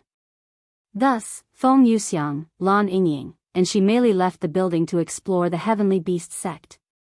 Once they left, Yingzi appeared and said, I am going to try to cultivate with the cultivation technique you gave me. Sure. If there is anything you don't understand about the technique, let me know. Yingzi nodded, and she sat on the ground with the cultivation technique in her grasp. While Yuan cultivated his soul strength and Yingzi started learning the cultivation technique, she merely and her group approached one of the Heavenly Beast Sect servants. Excuse me, we would like to take a look around the Heavenly Beast Sect. Would that be fine? She merely asked the young servant. Of course. However, you will need a sect elder to accompany you at all times. Do you see that tall building there? You can find someone to accompany you there. The servant pointed at the pagoda not too far in the distance. I see it. Thank you. Sometime later, she merely and the others entered the pagoda. Inside, several individuals with a powerful presence were present, and they were all speaking with a sect elder of the Heavenly Beast Sect. Noticing Shimeli's group, a female sect elder approached them and asked, Hello, are you here for a guide? Yes, we'd like to take a look around the sect. I understand. Please, follow me. The sect elder brought them to a nearby empty desk. Before we assign you with someone, is there any specific place within the sect you would like to visit? Not really. What about you guys? She merely asked the other two. I don't really care either. Feng Yuxiang said. Lan Yingying then said, I would like to learn more about taming in general. How do normal cultivators and their contracted beasts typically act? Oh. Are you looking to become a beast tamer yourself? The sect elder asked, misunderstanding Lan Yingying's intentions. Something like that, I guess. Lan Yingying decided to go along with the sect elder. In that case, we can give you a full tour around the Heavenly Beast sect. Please give me a moment to see if any guide is available. A few moments later, she spoke, I'm sorry, but all of our guides are currently attending to other guests. I can put you on a waiting list for now, and will contact you as soon as the next guide becomes available. Sure. She merely nodded. Are you currently residing within the sect? The sect elder then asked. Yes, we're staying at building 909. In that case, we will send the guide straight to your building whenever we have one. Okay. Thank you. Shi Meili and the others returned to their living quarters and waited for their guide to show up. A few hours after they returned home, someone knocked on their door. Excuse me, I am here as your guide. A woman's voice loudly resounded outside. Already? Shi Meili was pleasantly surprised by how fast the guide showed up. When she opened the door, a woman with red and yellowish hair greeted her. My name is Hong Ling, and I will be your guide. Shi Meili and the others gathered outside.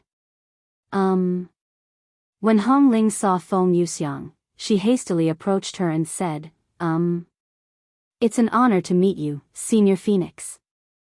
Feng Yuxiang raised an eyebrow and asked, Do I know you? No, but the sect leader, my master, told me about you. Hong Ling explained, her tone filled with a mix of excitement and awe. I am actually a beast with the Crimson Raven bloodline, she added.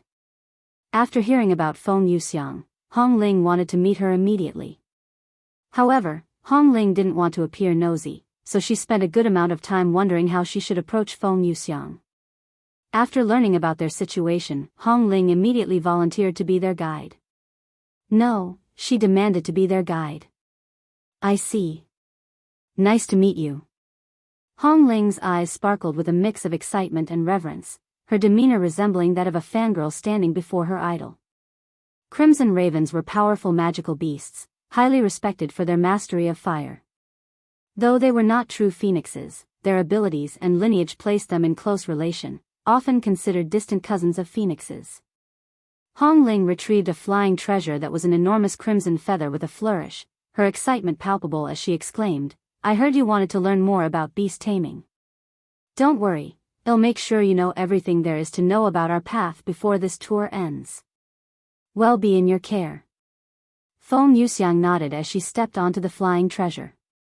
Shi Meili and Lan Yingying followed.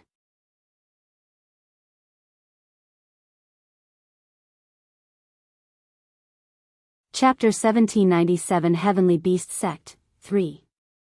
Chapter 1797 Heavenly Beast Sect, 3. While we travel to our destination, allow me to tell you about our Heavenly Beast Sect's history, our foundation, said Hong Ling. The Heavenly Beast Sect is one of the most ancient sects within the sixth heaven, dating all the way back to the Immortal Monarch's era. We were founded towards the end of the era, shortly after the Divine Heavens was split. Our founder, who had formed a contract with 3 divine beasts, was titled Savage Beast King. 3. That's impressive, said Feng Yuxiang. Yet it pales in comparison to your master, who has contracted a phoenix with a divine grade bloodline. Feng Yuxiang lifted her head slightly in a prideful manner and said, My master is unique. You shouldn't compare him with anyone because it would only make the other party look bad. What's your relationship with your master like? Lan Yingying suddenly asked. I think it's a pretty ordinary relationship. I met him 600 years ago when he climbed the Crimson Mountain just to meet me. I admired his dedication, and he was quite talented, so I agreed to form a contract with him for a decade to prove himself, that he was worthy of becoming my partner. And as you can see, I am still here even after 600 years. What do you typically do as his partner? Lan Yingying then asked. Huh. We can absorb our master's cultivation. This is the first time I've heard about this. Lan Yingying's eyes widened. Whenever he's busy managing the sect, I spend most of my time cultivating. When he has to leave the sect, I will follow him as his guard. When he gets into a fight, I become his weapon. Although he can fight, most beast tamers are typically weaker than their beasts. Huh? Why are they usually weaker than their partners? Lan Yingying asked, her eyebrows raised in a puzzled manner. Wouldn't it make more sense if the master was stronger than the follower? After all, who'd want a weak master? That may be how you humans, people who are not beast tamers, see it. Hong Ling began with a knowing smile, but most beasts enter a contract with the intent of becoming stronger. If the master fails to provide their contracted beast with enough resources or opportunities to grow, the beast will leave them. Of course, this only applies to consensual contracts, where both parties willingly agree to the partnership. As contracted beasts, we can also absorb some of our master's cultivation, Hong Ling continued. This is one of the main things most contracted beasts demand from their masters. It's a mutually beneficial exchange. While the master gains a powerful ally, the beast can grow stronger by sharing in their master's progress. Huh. We can absorb our master's cultivation. This is the first time I've heard about this. Lan Yingying's eyes widened. What? You didn't know this entire time?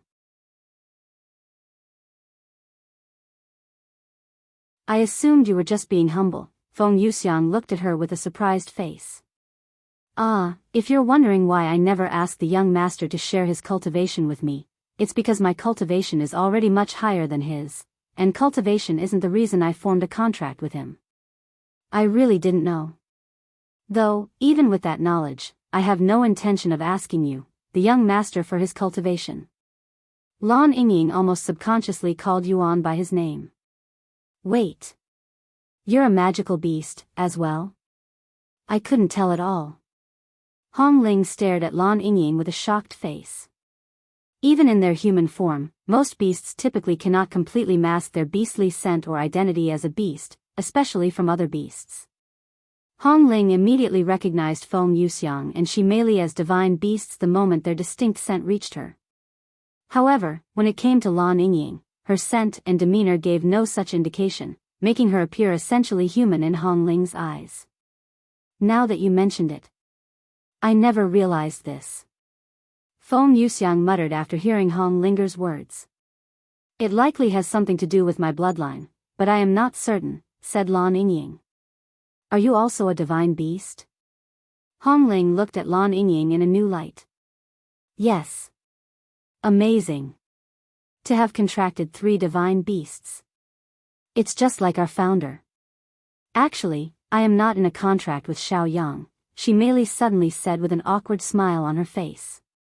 I'm just traveling with them.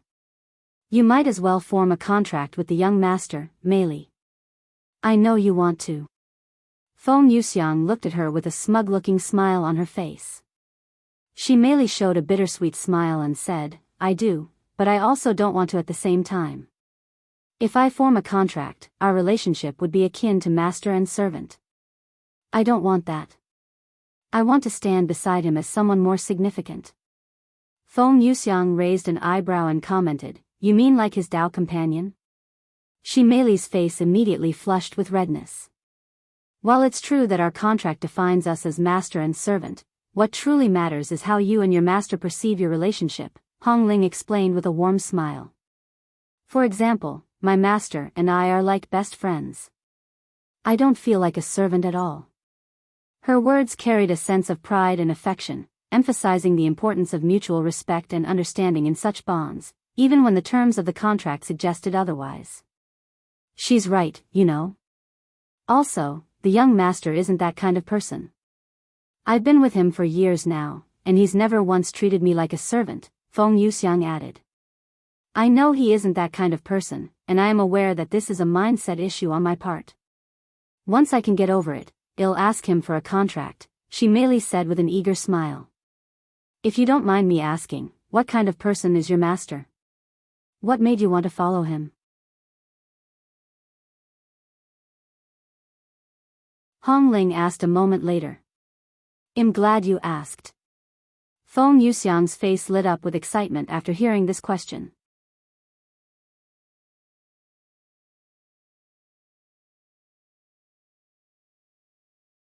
Chapter 1798 Heavenly Beast Sect, 4. Chapter 1798 Heavenly Beast Sect, 4. My young master is not only the most talented individual in the 9 heavens, but he is also the kindest, most handsome, coolest, unrivaled. Feng Yuxiang began complimenting Yuan non-stop after Hong Ling asked about him. If Hong Ling wasn't aware of her relationship with Yuan in the beginning, she would have mistaken her as some obsessive crazy lady. Why, you're really passionate about your master, huh? Hong Ling said with a stiff smile. If she hadn't interrupted Feng Yuxiang, heaven knows how long she would have kept on mumbling. Of course, I am. The young master not only changed my life, he practically saved it. What about you, Senior Lan? Hong Ling turned to look at Lan Yingying next. You can just call me by my name. I am actually much younger than you. No, I cannot do that. Even if you were just born yesterday, you have seniority over me as a divine beast, as I am only an ordinary magical beast. If that's what you want to do, I won't say anything else.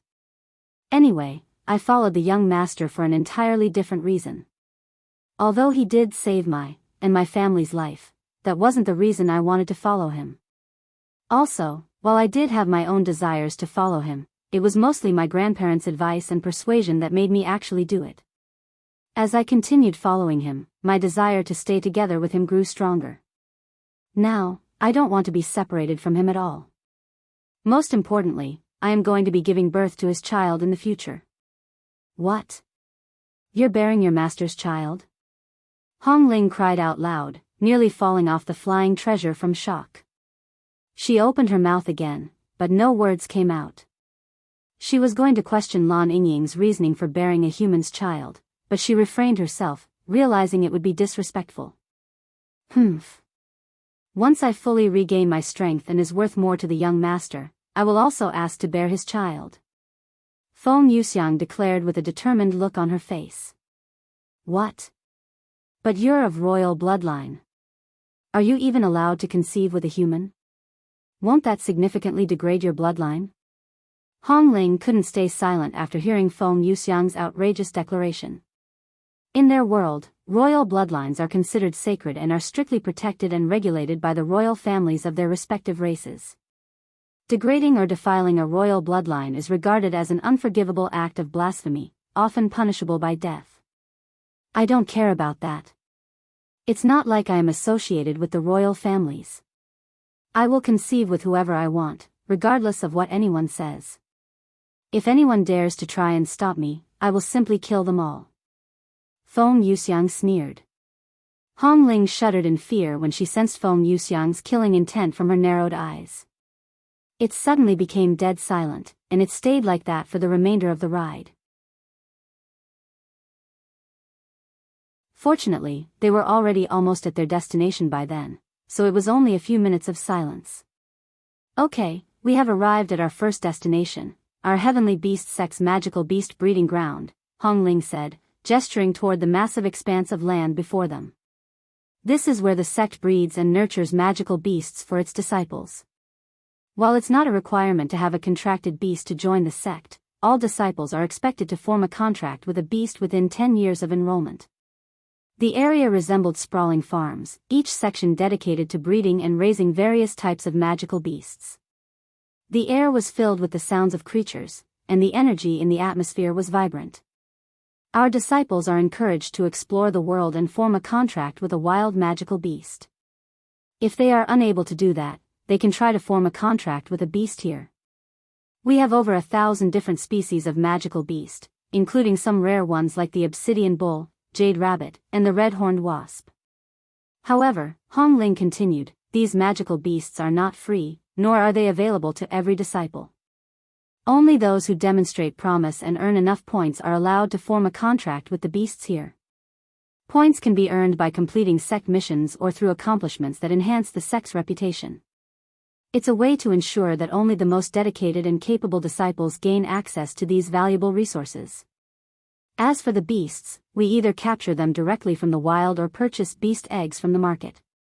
Capturing wild beasts isn't too difficult, but the real challenge lies in training them to be obedient. She paused for a moment before continuing. As for beast eggs, they're a different story. They're incredibly rare and not always available for purchase, even if you have the resources. This place took countless resources and an unfathomable amount of time and effort to become what it is today, Hongling said, her voice brimming with pride. Can we take a look around this place? Feng Yuxiang asked, her tone curious. Hongling immediately offered an apologetic smile and said, about that. Normally, we'd allow it, but because of your bloodlines, I'm afraid your scent would terrify the beasts. It could cause a panic, and that would be disastrous. Oh. What a pity, Feng Yuxiang said with a soft sigh, shaking her head in clear disappointment. Despite her reaction, there was no trace of blame in her expression toward Hongling. She understood all too well the impact of their powerful bloodlines as a phoenix and a dragon. Such a presence would undoubtedly terrify the magical beasts in the breeding grounds, especially since these creatures were likely more mentally fragile than their wild counterparts. It's understandable, she added softly, her tone accepting. Thank you for your understanding, Hongling said with a grateful smile. Let's head to our next destination. It's where our disciples, who have been approved to form a contract with the beasts here, perform their ritual. As a matter of fact, we happen to have someone preparing to perform the ritual soon. They sped off to their next destination shortly later.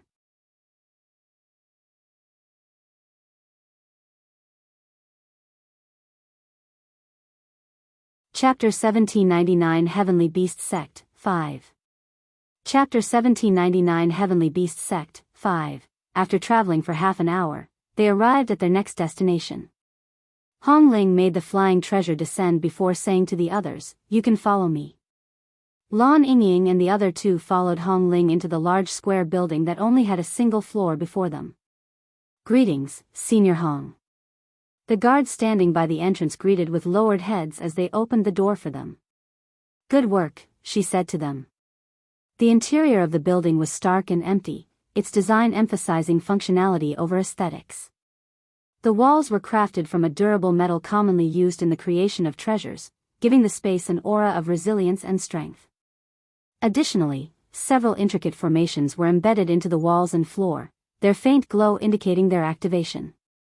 HM. If it isn't Senior Hong. What brought you here today? A sect elder there noticed her and asked. I'm here as a tour guide, and I want to let them watch the ritual. There's one happening soon, correct? Yes, and you're just in time. We're currently waiting for the magical beast to be brought in, which should only take a few more minutes, said the sect elder. Standing by the sect elder was a young male disciple, clearly eager to be there. It's an honor to have my ritual witnessed by Senior Hong. The disciple bowed. Hongling acknowledged him with a silent nod before turning to Feng Yuxiang and the others.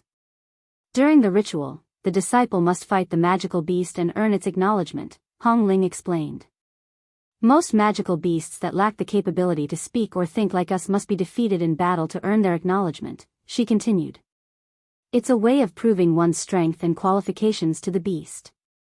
Of course, there are rare cases where a magical beast willingly forms a contract without needing to be dominated, but such instances are exceedingly rare and almost unheard of. Also, even if the disciple defeats the magical beast, it doesn't guarantee the beast would acknowledge the disciple as its master. With that being said, we have a very high success rate of around 95%. If the magical beast rejects the disciple, we will simply find another one for him, and every disciple will be given 3 chances. About 10 minutes later, a magical beast was led into the building. It was an earth-shattering ape, a formidable and rare magical beast renowned for its immense strength and robust physique. With a height of 4 meters, its muscular frame radiated power, and its deep, glowing eyes scanned the room with a mix of curiosity and wariness. Feng Yuxiang and the others had to move to a separate area before the earth-shattering ape arrived because of their bloodline, and they were currently watching everything behind a glass wall in a sealed spectators' room, ensuring that the ritual couldn't be disturbed in any manner. The ritual will begin once I remove its shackles, the sect elder said to the disciple, who nodded with a nervous smile on his face. A few moments later, the shackles were removed from the earth-shattering ape. Yet, it didn't immediately move and turned to look at the sect elder. Seeing this, the sect elder turned to the disciple and pointed at him. "Is he worthy to be your master?" "Go find out," she said firmly. As if it understood her words, the earth-shattering ape nodded slightly before locking its gaze on the disciple. Without hesitation, the beast leaped toward him, its robust frame cutting through the air with incredible force. The ritual had officially begun. The disciple immediately poured every ounce of his strength and focus into the battle, determined to prove himself worthy. He fought the earth-shattering ape with the intensity of a life-or-death struggle, dodging its crushing blows and counterattacking with his own martial techniques. Despite the fierce exchange, the disciple carefully avoided striking the beast's vitals to avoid killing it by accident. The battle raged on for nearly 3 grueling hours, each moment filled with thunderous blows that would have destroyed the building if it weren't for the reinforced walls and formations. The earth-shattering ape, with its immense strength and durability, proved to be a challenging opponent for the disciple, a young genius with a cultivation at the peak of spirit enlightenment. But as time wore on, the beast began to falter. Its once commanding presence started to waver, and its silver fur became matted with sweat and stained with its own blood. Finally, with a resounding thud, the ape fell to its knees, its breathing ragged and heavy.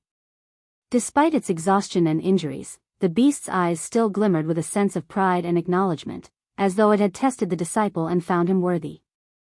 The atmosphere in the room was thick with tension and awe as the disciple, equally battered but unyielding, stood before the beast, awaiting the final sign of submission. After a moment of heavy silence, the earth-shattering ape lowered its massive head, a clear sign of acknowledgement. The room seemed to hold its breath as the beast extended a finger to one of its wounds, gathering a drop of its own blood. Seeing the earth-shattering ape's gesture, the disciple wasted no time. He immediately activated a unique technique, his hands glowing faintly as he infused the beast's offered blood with his own. A wave of energy surged through the room as their blood merged, forming a mystical bond that tethered their souls together. Symbols began to appear in the air around them, shimmering briefly before vanishing into their bodies, signifying the completion of the contract. The earth-shattering ape let out a low, rumbling growl, not of defiance but of acceptance and excitement. The disciple, now connected to the beast, knelt respectfully before it, silently thanking the powerful creature for its trust. The ritual was complete, their partnership officially forged. So that's how magical beasts typically form a contract with humans. Mine was vastly different. Lan Yingying muttered as she recalled the moment she formed a contract with Yuan. Join privilege for ADV chapter.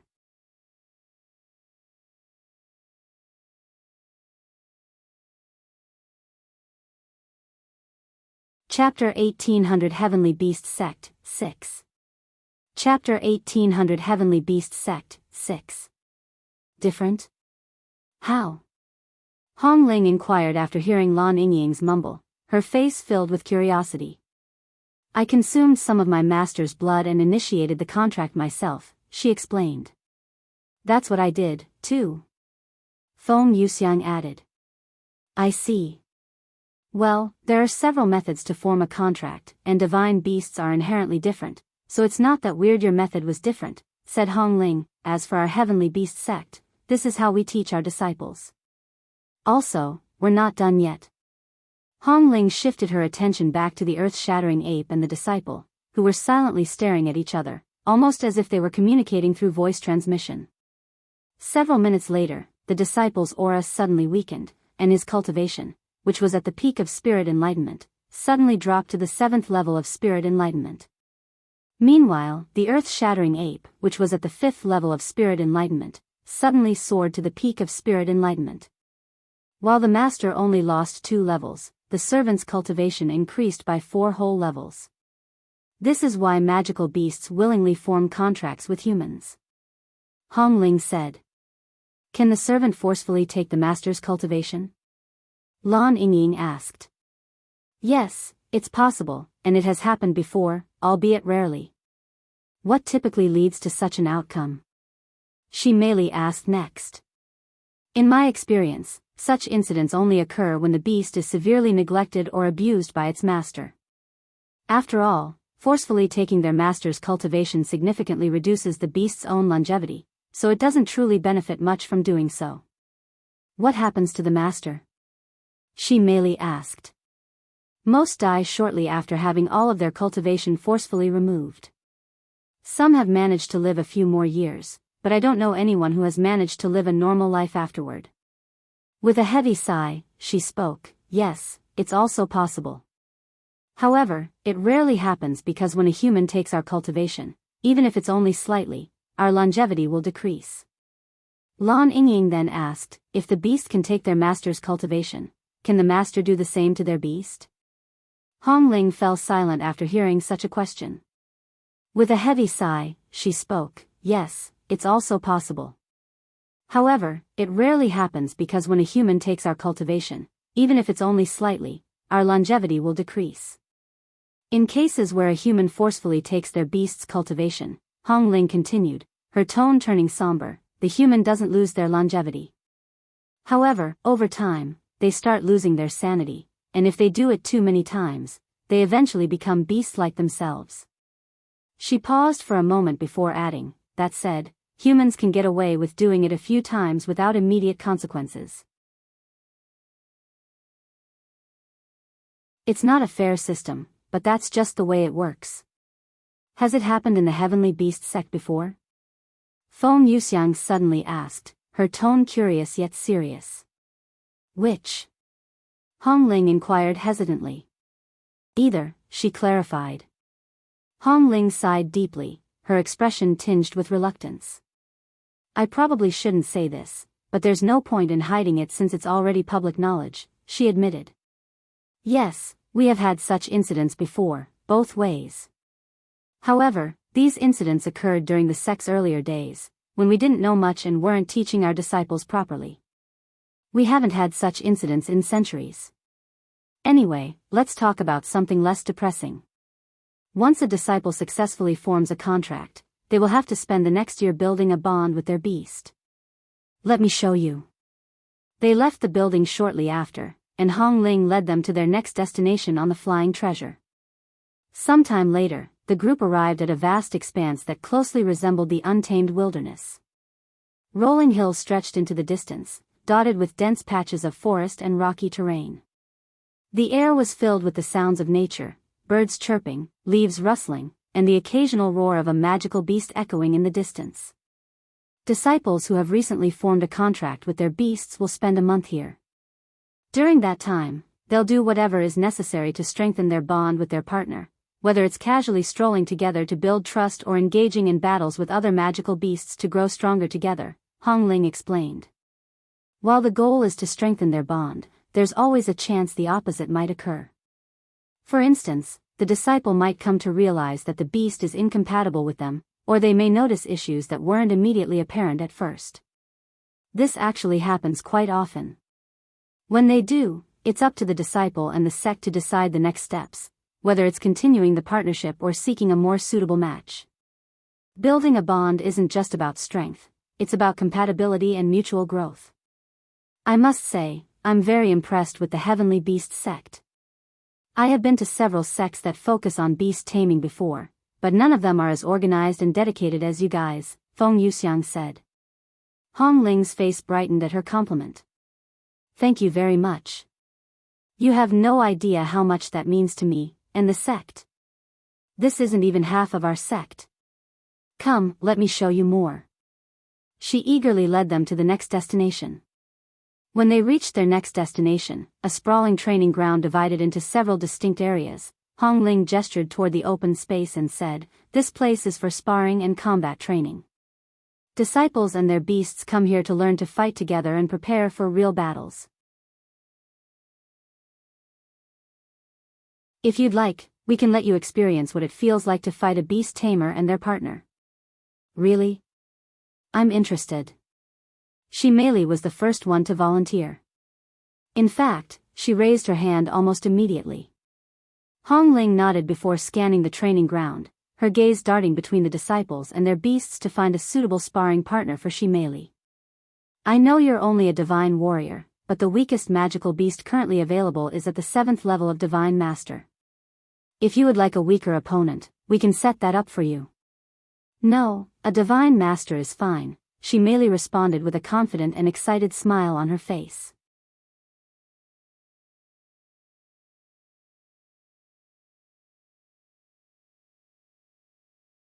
Chapter 1801 Heavenly Beast Sect, 7.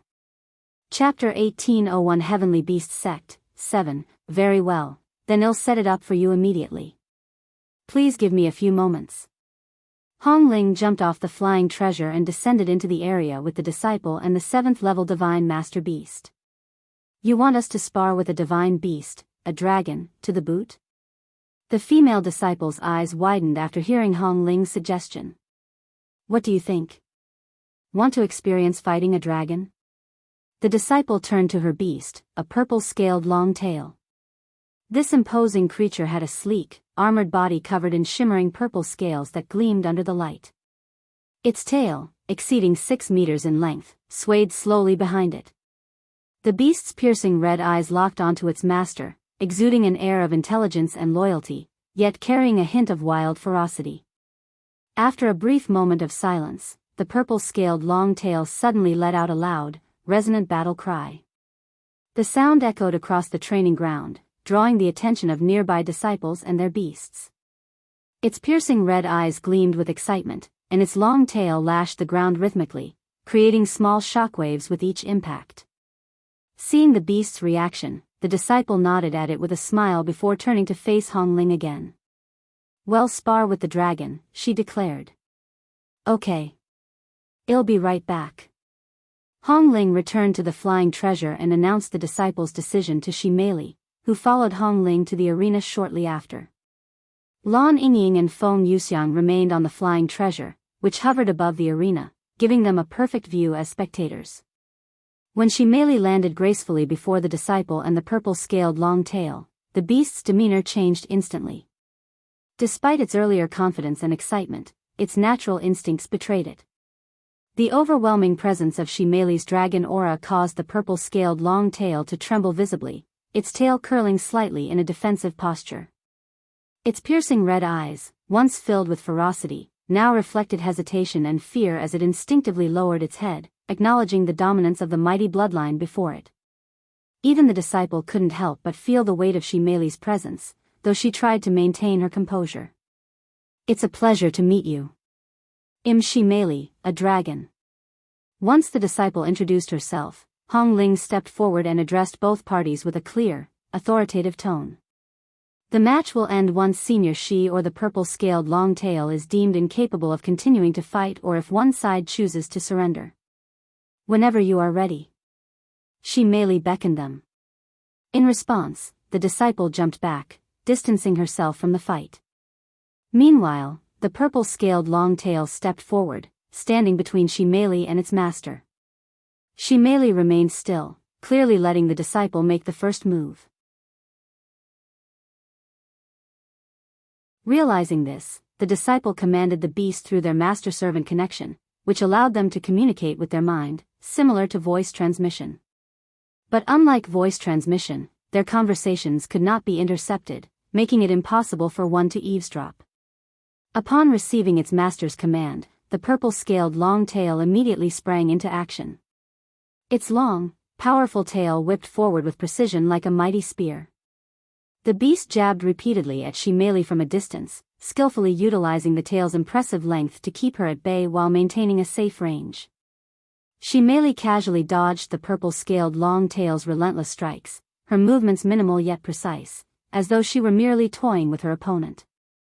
Noticing her beast's attacks were ineffective, the disciple's eyes narrowed. Unexpectedly, she began to draw array symbols in the air. Within moments, the sky above them filled with glowing level 2 array symbols, forming an intricate formation.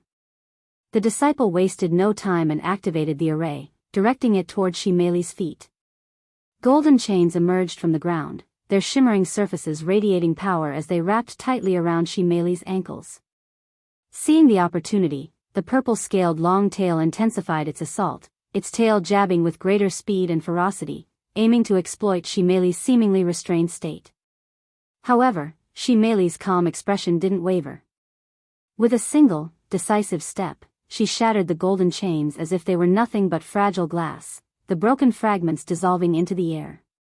The disciple's eyes widened briefly in surprise at how effortlessly Shimeli had destroyed her level 2 formation. However, she quickly composed herself, her hands moving deftly through the air as she began creating a new set of array symbols. This time, instead of targeting Shimeli directly, the disciple focused on supporting her beast. The formations glowed brightly as they activated, enveloping the purple-scaled long tail in a radiant light. The beast's movements grew noticeably sharper, its strikes faster, and its aura more oppressive. Its already formidable strength seemed to double, and its speed became a blur as it resumed its assault on Shimeli with renewed vigor. Once she had seen enough, Shimeli began her offense. Dragon Transformation, 25%. The moment Shimeli activated her transformation, an overwhelming surge of energy erupted from her body. Her aura skyrocketed, blazing like a beacon as it soared toward the heavens. The sheer intensity of her presence rippled through the air, sending waves of pressure cascading across the arena. The purple-scaled long tail froze mid-attack, its red eyes widening in fear as its instinct screamed at it to submit or flee. The disciple stumbled backward, beads of sweat forming on her forehead as she struggled to keep her composure. This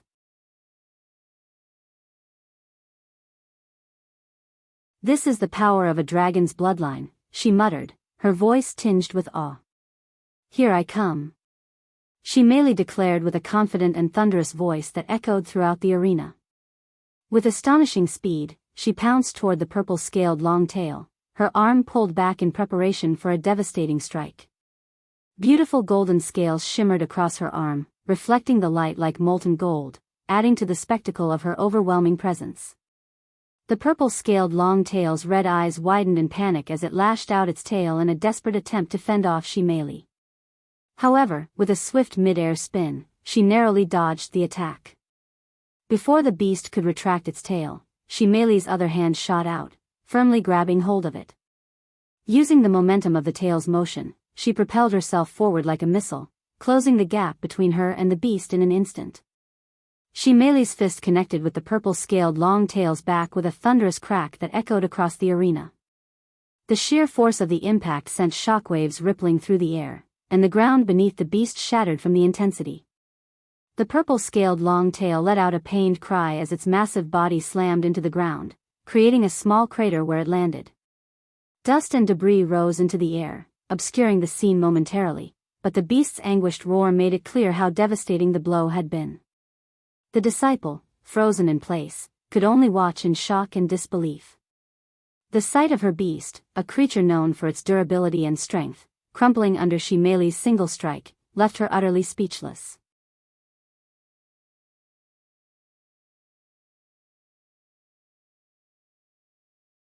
Chapter 1802 Heavenly Beast Sect, 8. Chapter 1802 Heavenly Beast Sect, 8. After delivering her powerful strike, Shimeli gracefully leaped backward, creating some distance between herself and the purple-scaled long tail. Although her attack had undoubtedly dealt a significant blow, Shimeli knew it wasn't enough to defeat the beast. As the dust and debris settled, the purple-scaled long tail came into view, its massive body trembling as it struggled to rise. Its purple scales glistened with sweat and blood, and a large, jagged crack marred its back. Despite its injuries, the beast let out a low, guttural growl, its red eyes burning with determination. It planted its claws firmly into the ground, lifting itself inch by inch, refusing to yield despite the pain racking its body. Hearing the purple-scaled long tail's determined cry, the disciple clenched her fists tightly and quickly snapped out of her daze. "It's not over yet," she shouted. Without hesitation, the disciple began gathering her spiritual energy, the air around her rippling with power. Her hands glowed faintly as she focused her energy, directing it toward her beast. Threads of spiritual energy, vibrant and pulsing with life, flowed from her body to the purple-scaled long tail, wrapping around it like shimmering ribbons. The beast roared as it absorbed the energy, its cracked scales starting to shimmer faintly with a new vitality. Its injuries didn't fully heal, but its movements grew steadier, and its aura surged as it stood tall once more, defiance burning in its crimson eyes. No, this isn't enough. The disciple gritted her teeth and continued to channel almost all of her spiritual energy into the beast, causing its aura to soar even further, surpassing its original strength. However, after giving most of her spiritual energy to her beast, the disciple fell to her knees from exhaustion. "Oh. You can do something like that? How interesting," she merely muttered in a somewhat surprised tone.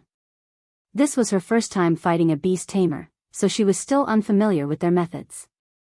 Despite her exhaustion, the disciple pushed herself to continue as she instructed the purple-scaled long tail for their next move. The beast let out a thunderous roar before leaping high into the sky. As it reached the peak of its jump, its crimson eyes locked onto Shimeli. Without hesitation, the purple-scaled long tail opened its massive jaws, releasing a barrage of shimmering projectiles. Each projectile radiated with a faint, fiery glow, crackling with explosive energy as they rained down toward Shimeli in rapid succession. As the barrage of projectiles descended upon her, Shimeli remained unfazed, standing her ground with unwavering confidence. She didn't even attempt to dodge the attack, allowing the fiery projectiles to collide directly with her body. Each impact exploded with a resounding boom, sending shockwaves rippling through the arena. However, to Shimeli, the force of the attacks felt no more harmful than mere ant bites. Her golden-scaled body easily absorbed the energy from the blasts, leaving her completely unscathed. The disciple's eyes widened in disbelief as she watched Shimeli stand unshaken amidst the barrage. Impossible, those projectiles have enough power to shatter mountains. Once the barrage ended, Shimeli dusted off her golden scales with a casual motion, her expression calm yet filled with an air of dominance. "Is that all?" Shimeli asked, her calm yet sharp voice cutting through the tense atmosphere like a blade. Her golden gaze locked onto the purple-scaled long tail as it landed heavily on the ground. The beast growled lowly, its pride wounded by her words. "Then I should end this soon." Dragon transformation, 50%. Shimeli's aura soared even higher, and her power doubled within the blink of an eye. The purple-scaled long tail trembled uncontrollably, caught between awe and fear as Shimeli's oppressive presence bore down on it like a towering mountain. Yet, it wasn't alone in its fear. The presence Shimeli exuded extended far beyond their arena, affecting even the other magical beasts in the vicinity. Beasts with far higher cultivation than the purple-scaled long tail were visibly shaken, their heads lowered, and their tails tucked in submission. "Let me show you a real breath attack," Shimeli declared, her voice resonating with power as she swiftly gathered her spiritual energy. The golden scales on her body began to glow brilliantly, radiating an overwhelming heat that caused the air around her to blur. A swirling orb of light began forming before her open mouth, small but intense, as if it were a condensed star ready to unleash its fury. The purple-scaled long tail froze, its instinct screaming at it to escape, but it was too afraid to move, keeping it rooted in place. The disciple's eyes widened in shock, her voice caught in her throat as she watched the scene unfold. In a flash, the small orb transformed into a dazzling beam of golden light, roaring through the arena with unstoppable force. The ground beneath its trajectory cracked and burned, leaving a deep scar in its wake as it flew directly at the purple-scaled long tail. The beast tried to react, raising its tail as a shield. Upon contact, the golden light exploded, creating a shockwave that reverberated throughout the arena, sending dust and debris flying everywhere. When the dust settled, the purple-scaled long tail was sprawled on the ground, its tail scorched and its body motionless, overwhelmed by Shimeli's devastating attack. "Chang Wei," the disciple screamed in a terrified voice, her knees hitting the ground as she rushed to her partner's side. The beast, despite its battered and motionless appearance, let out a faint growl, signaling that it was still alive. Shimeli then spoke, relax. I held back as much as I could. The damage will heal in a few days with some recovery pills. Her attack had been controlled, meant to incapacitate without causing permanent or grievous harm. Otherwise, the beast would have been erased from existence. The disciple looked at Shimeli with a thankful expression. Thank you. Shimeli shook her head before clasping her hands together and bowing to them. I should be thanking you for the valuable experience. Thank you.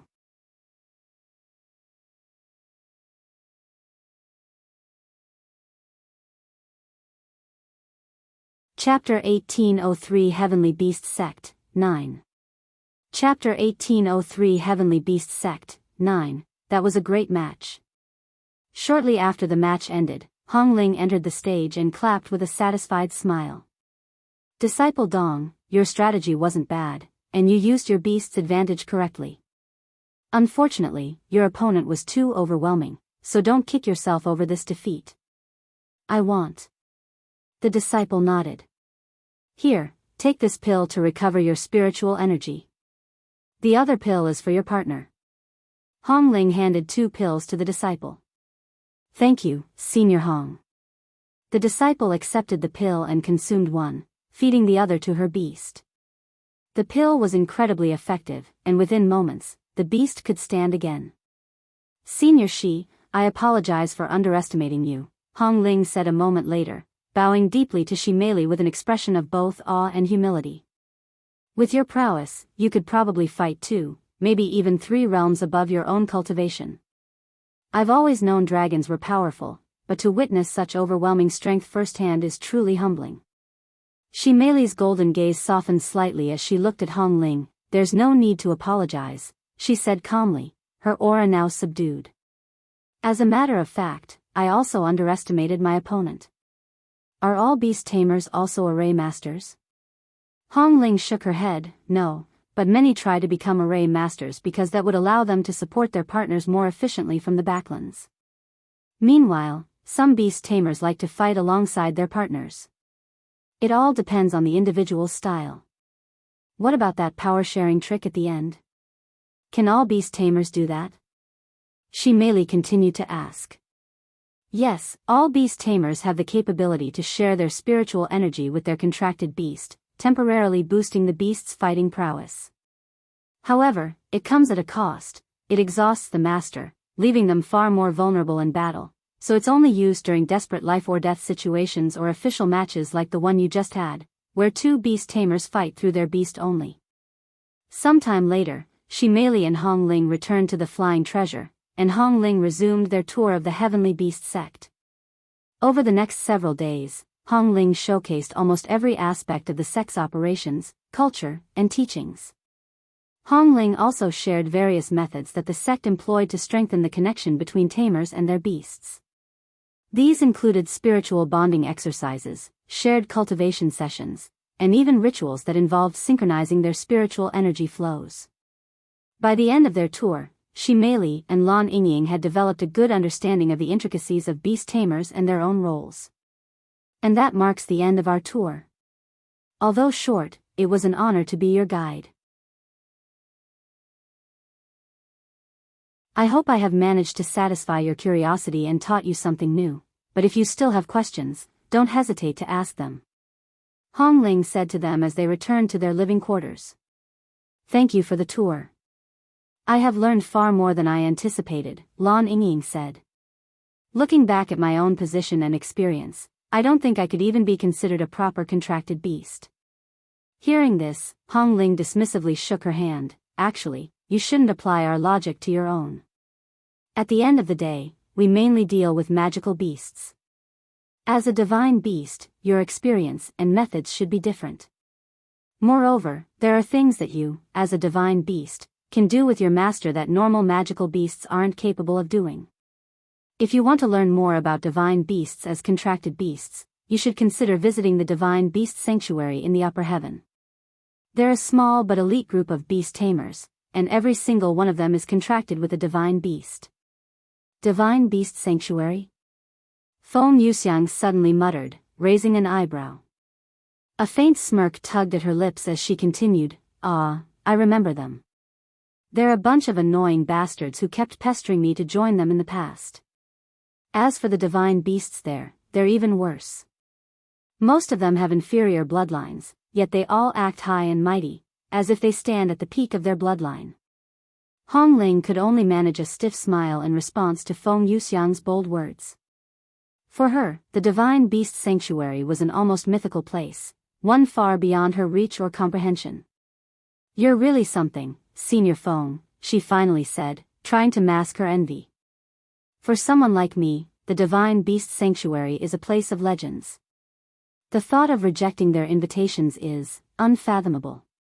Once they finally returned to their guest house, Hong Ling said, "I'll take my leave now, but if you wish to contact me for anything, you can use this communication jade slip to contact me." She handed Feng Yuxiang her communication jade slip. "Okay. Once again, thanks for the tour." Feng Yuxiang accepted the jade slip with a smile. After Hong Ling left, they entered the building. "Welcome back." Yuan, who was cultivating in the living room, said to them. "Young master. I missed you." Feng Yuxiang had the desire to leap onto him after being separated for a few days. "How was your tour around the Heavenly Beast Sect?" he asked. "We learned a lot about beast tamers," Lan Yingying said. "There was so much I didn't know about my role as your contracted beast that I feel ashamed." Yuan chuckled and replied, "There's no need to worry about your role. Contracted beast or not, you're a precious companion of mine. Just keep being yourself." "I knew you'd say something like that, but I want to support you properly," Lan Yingying sighed. "Despite following you for years, I haven't really done anything befitting of my role."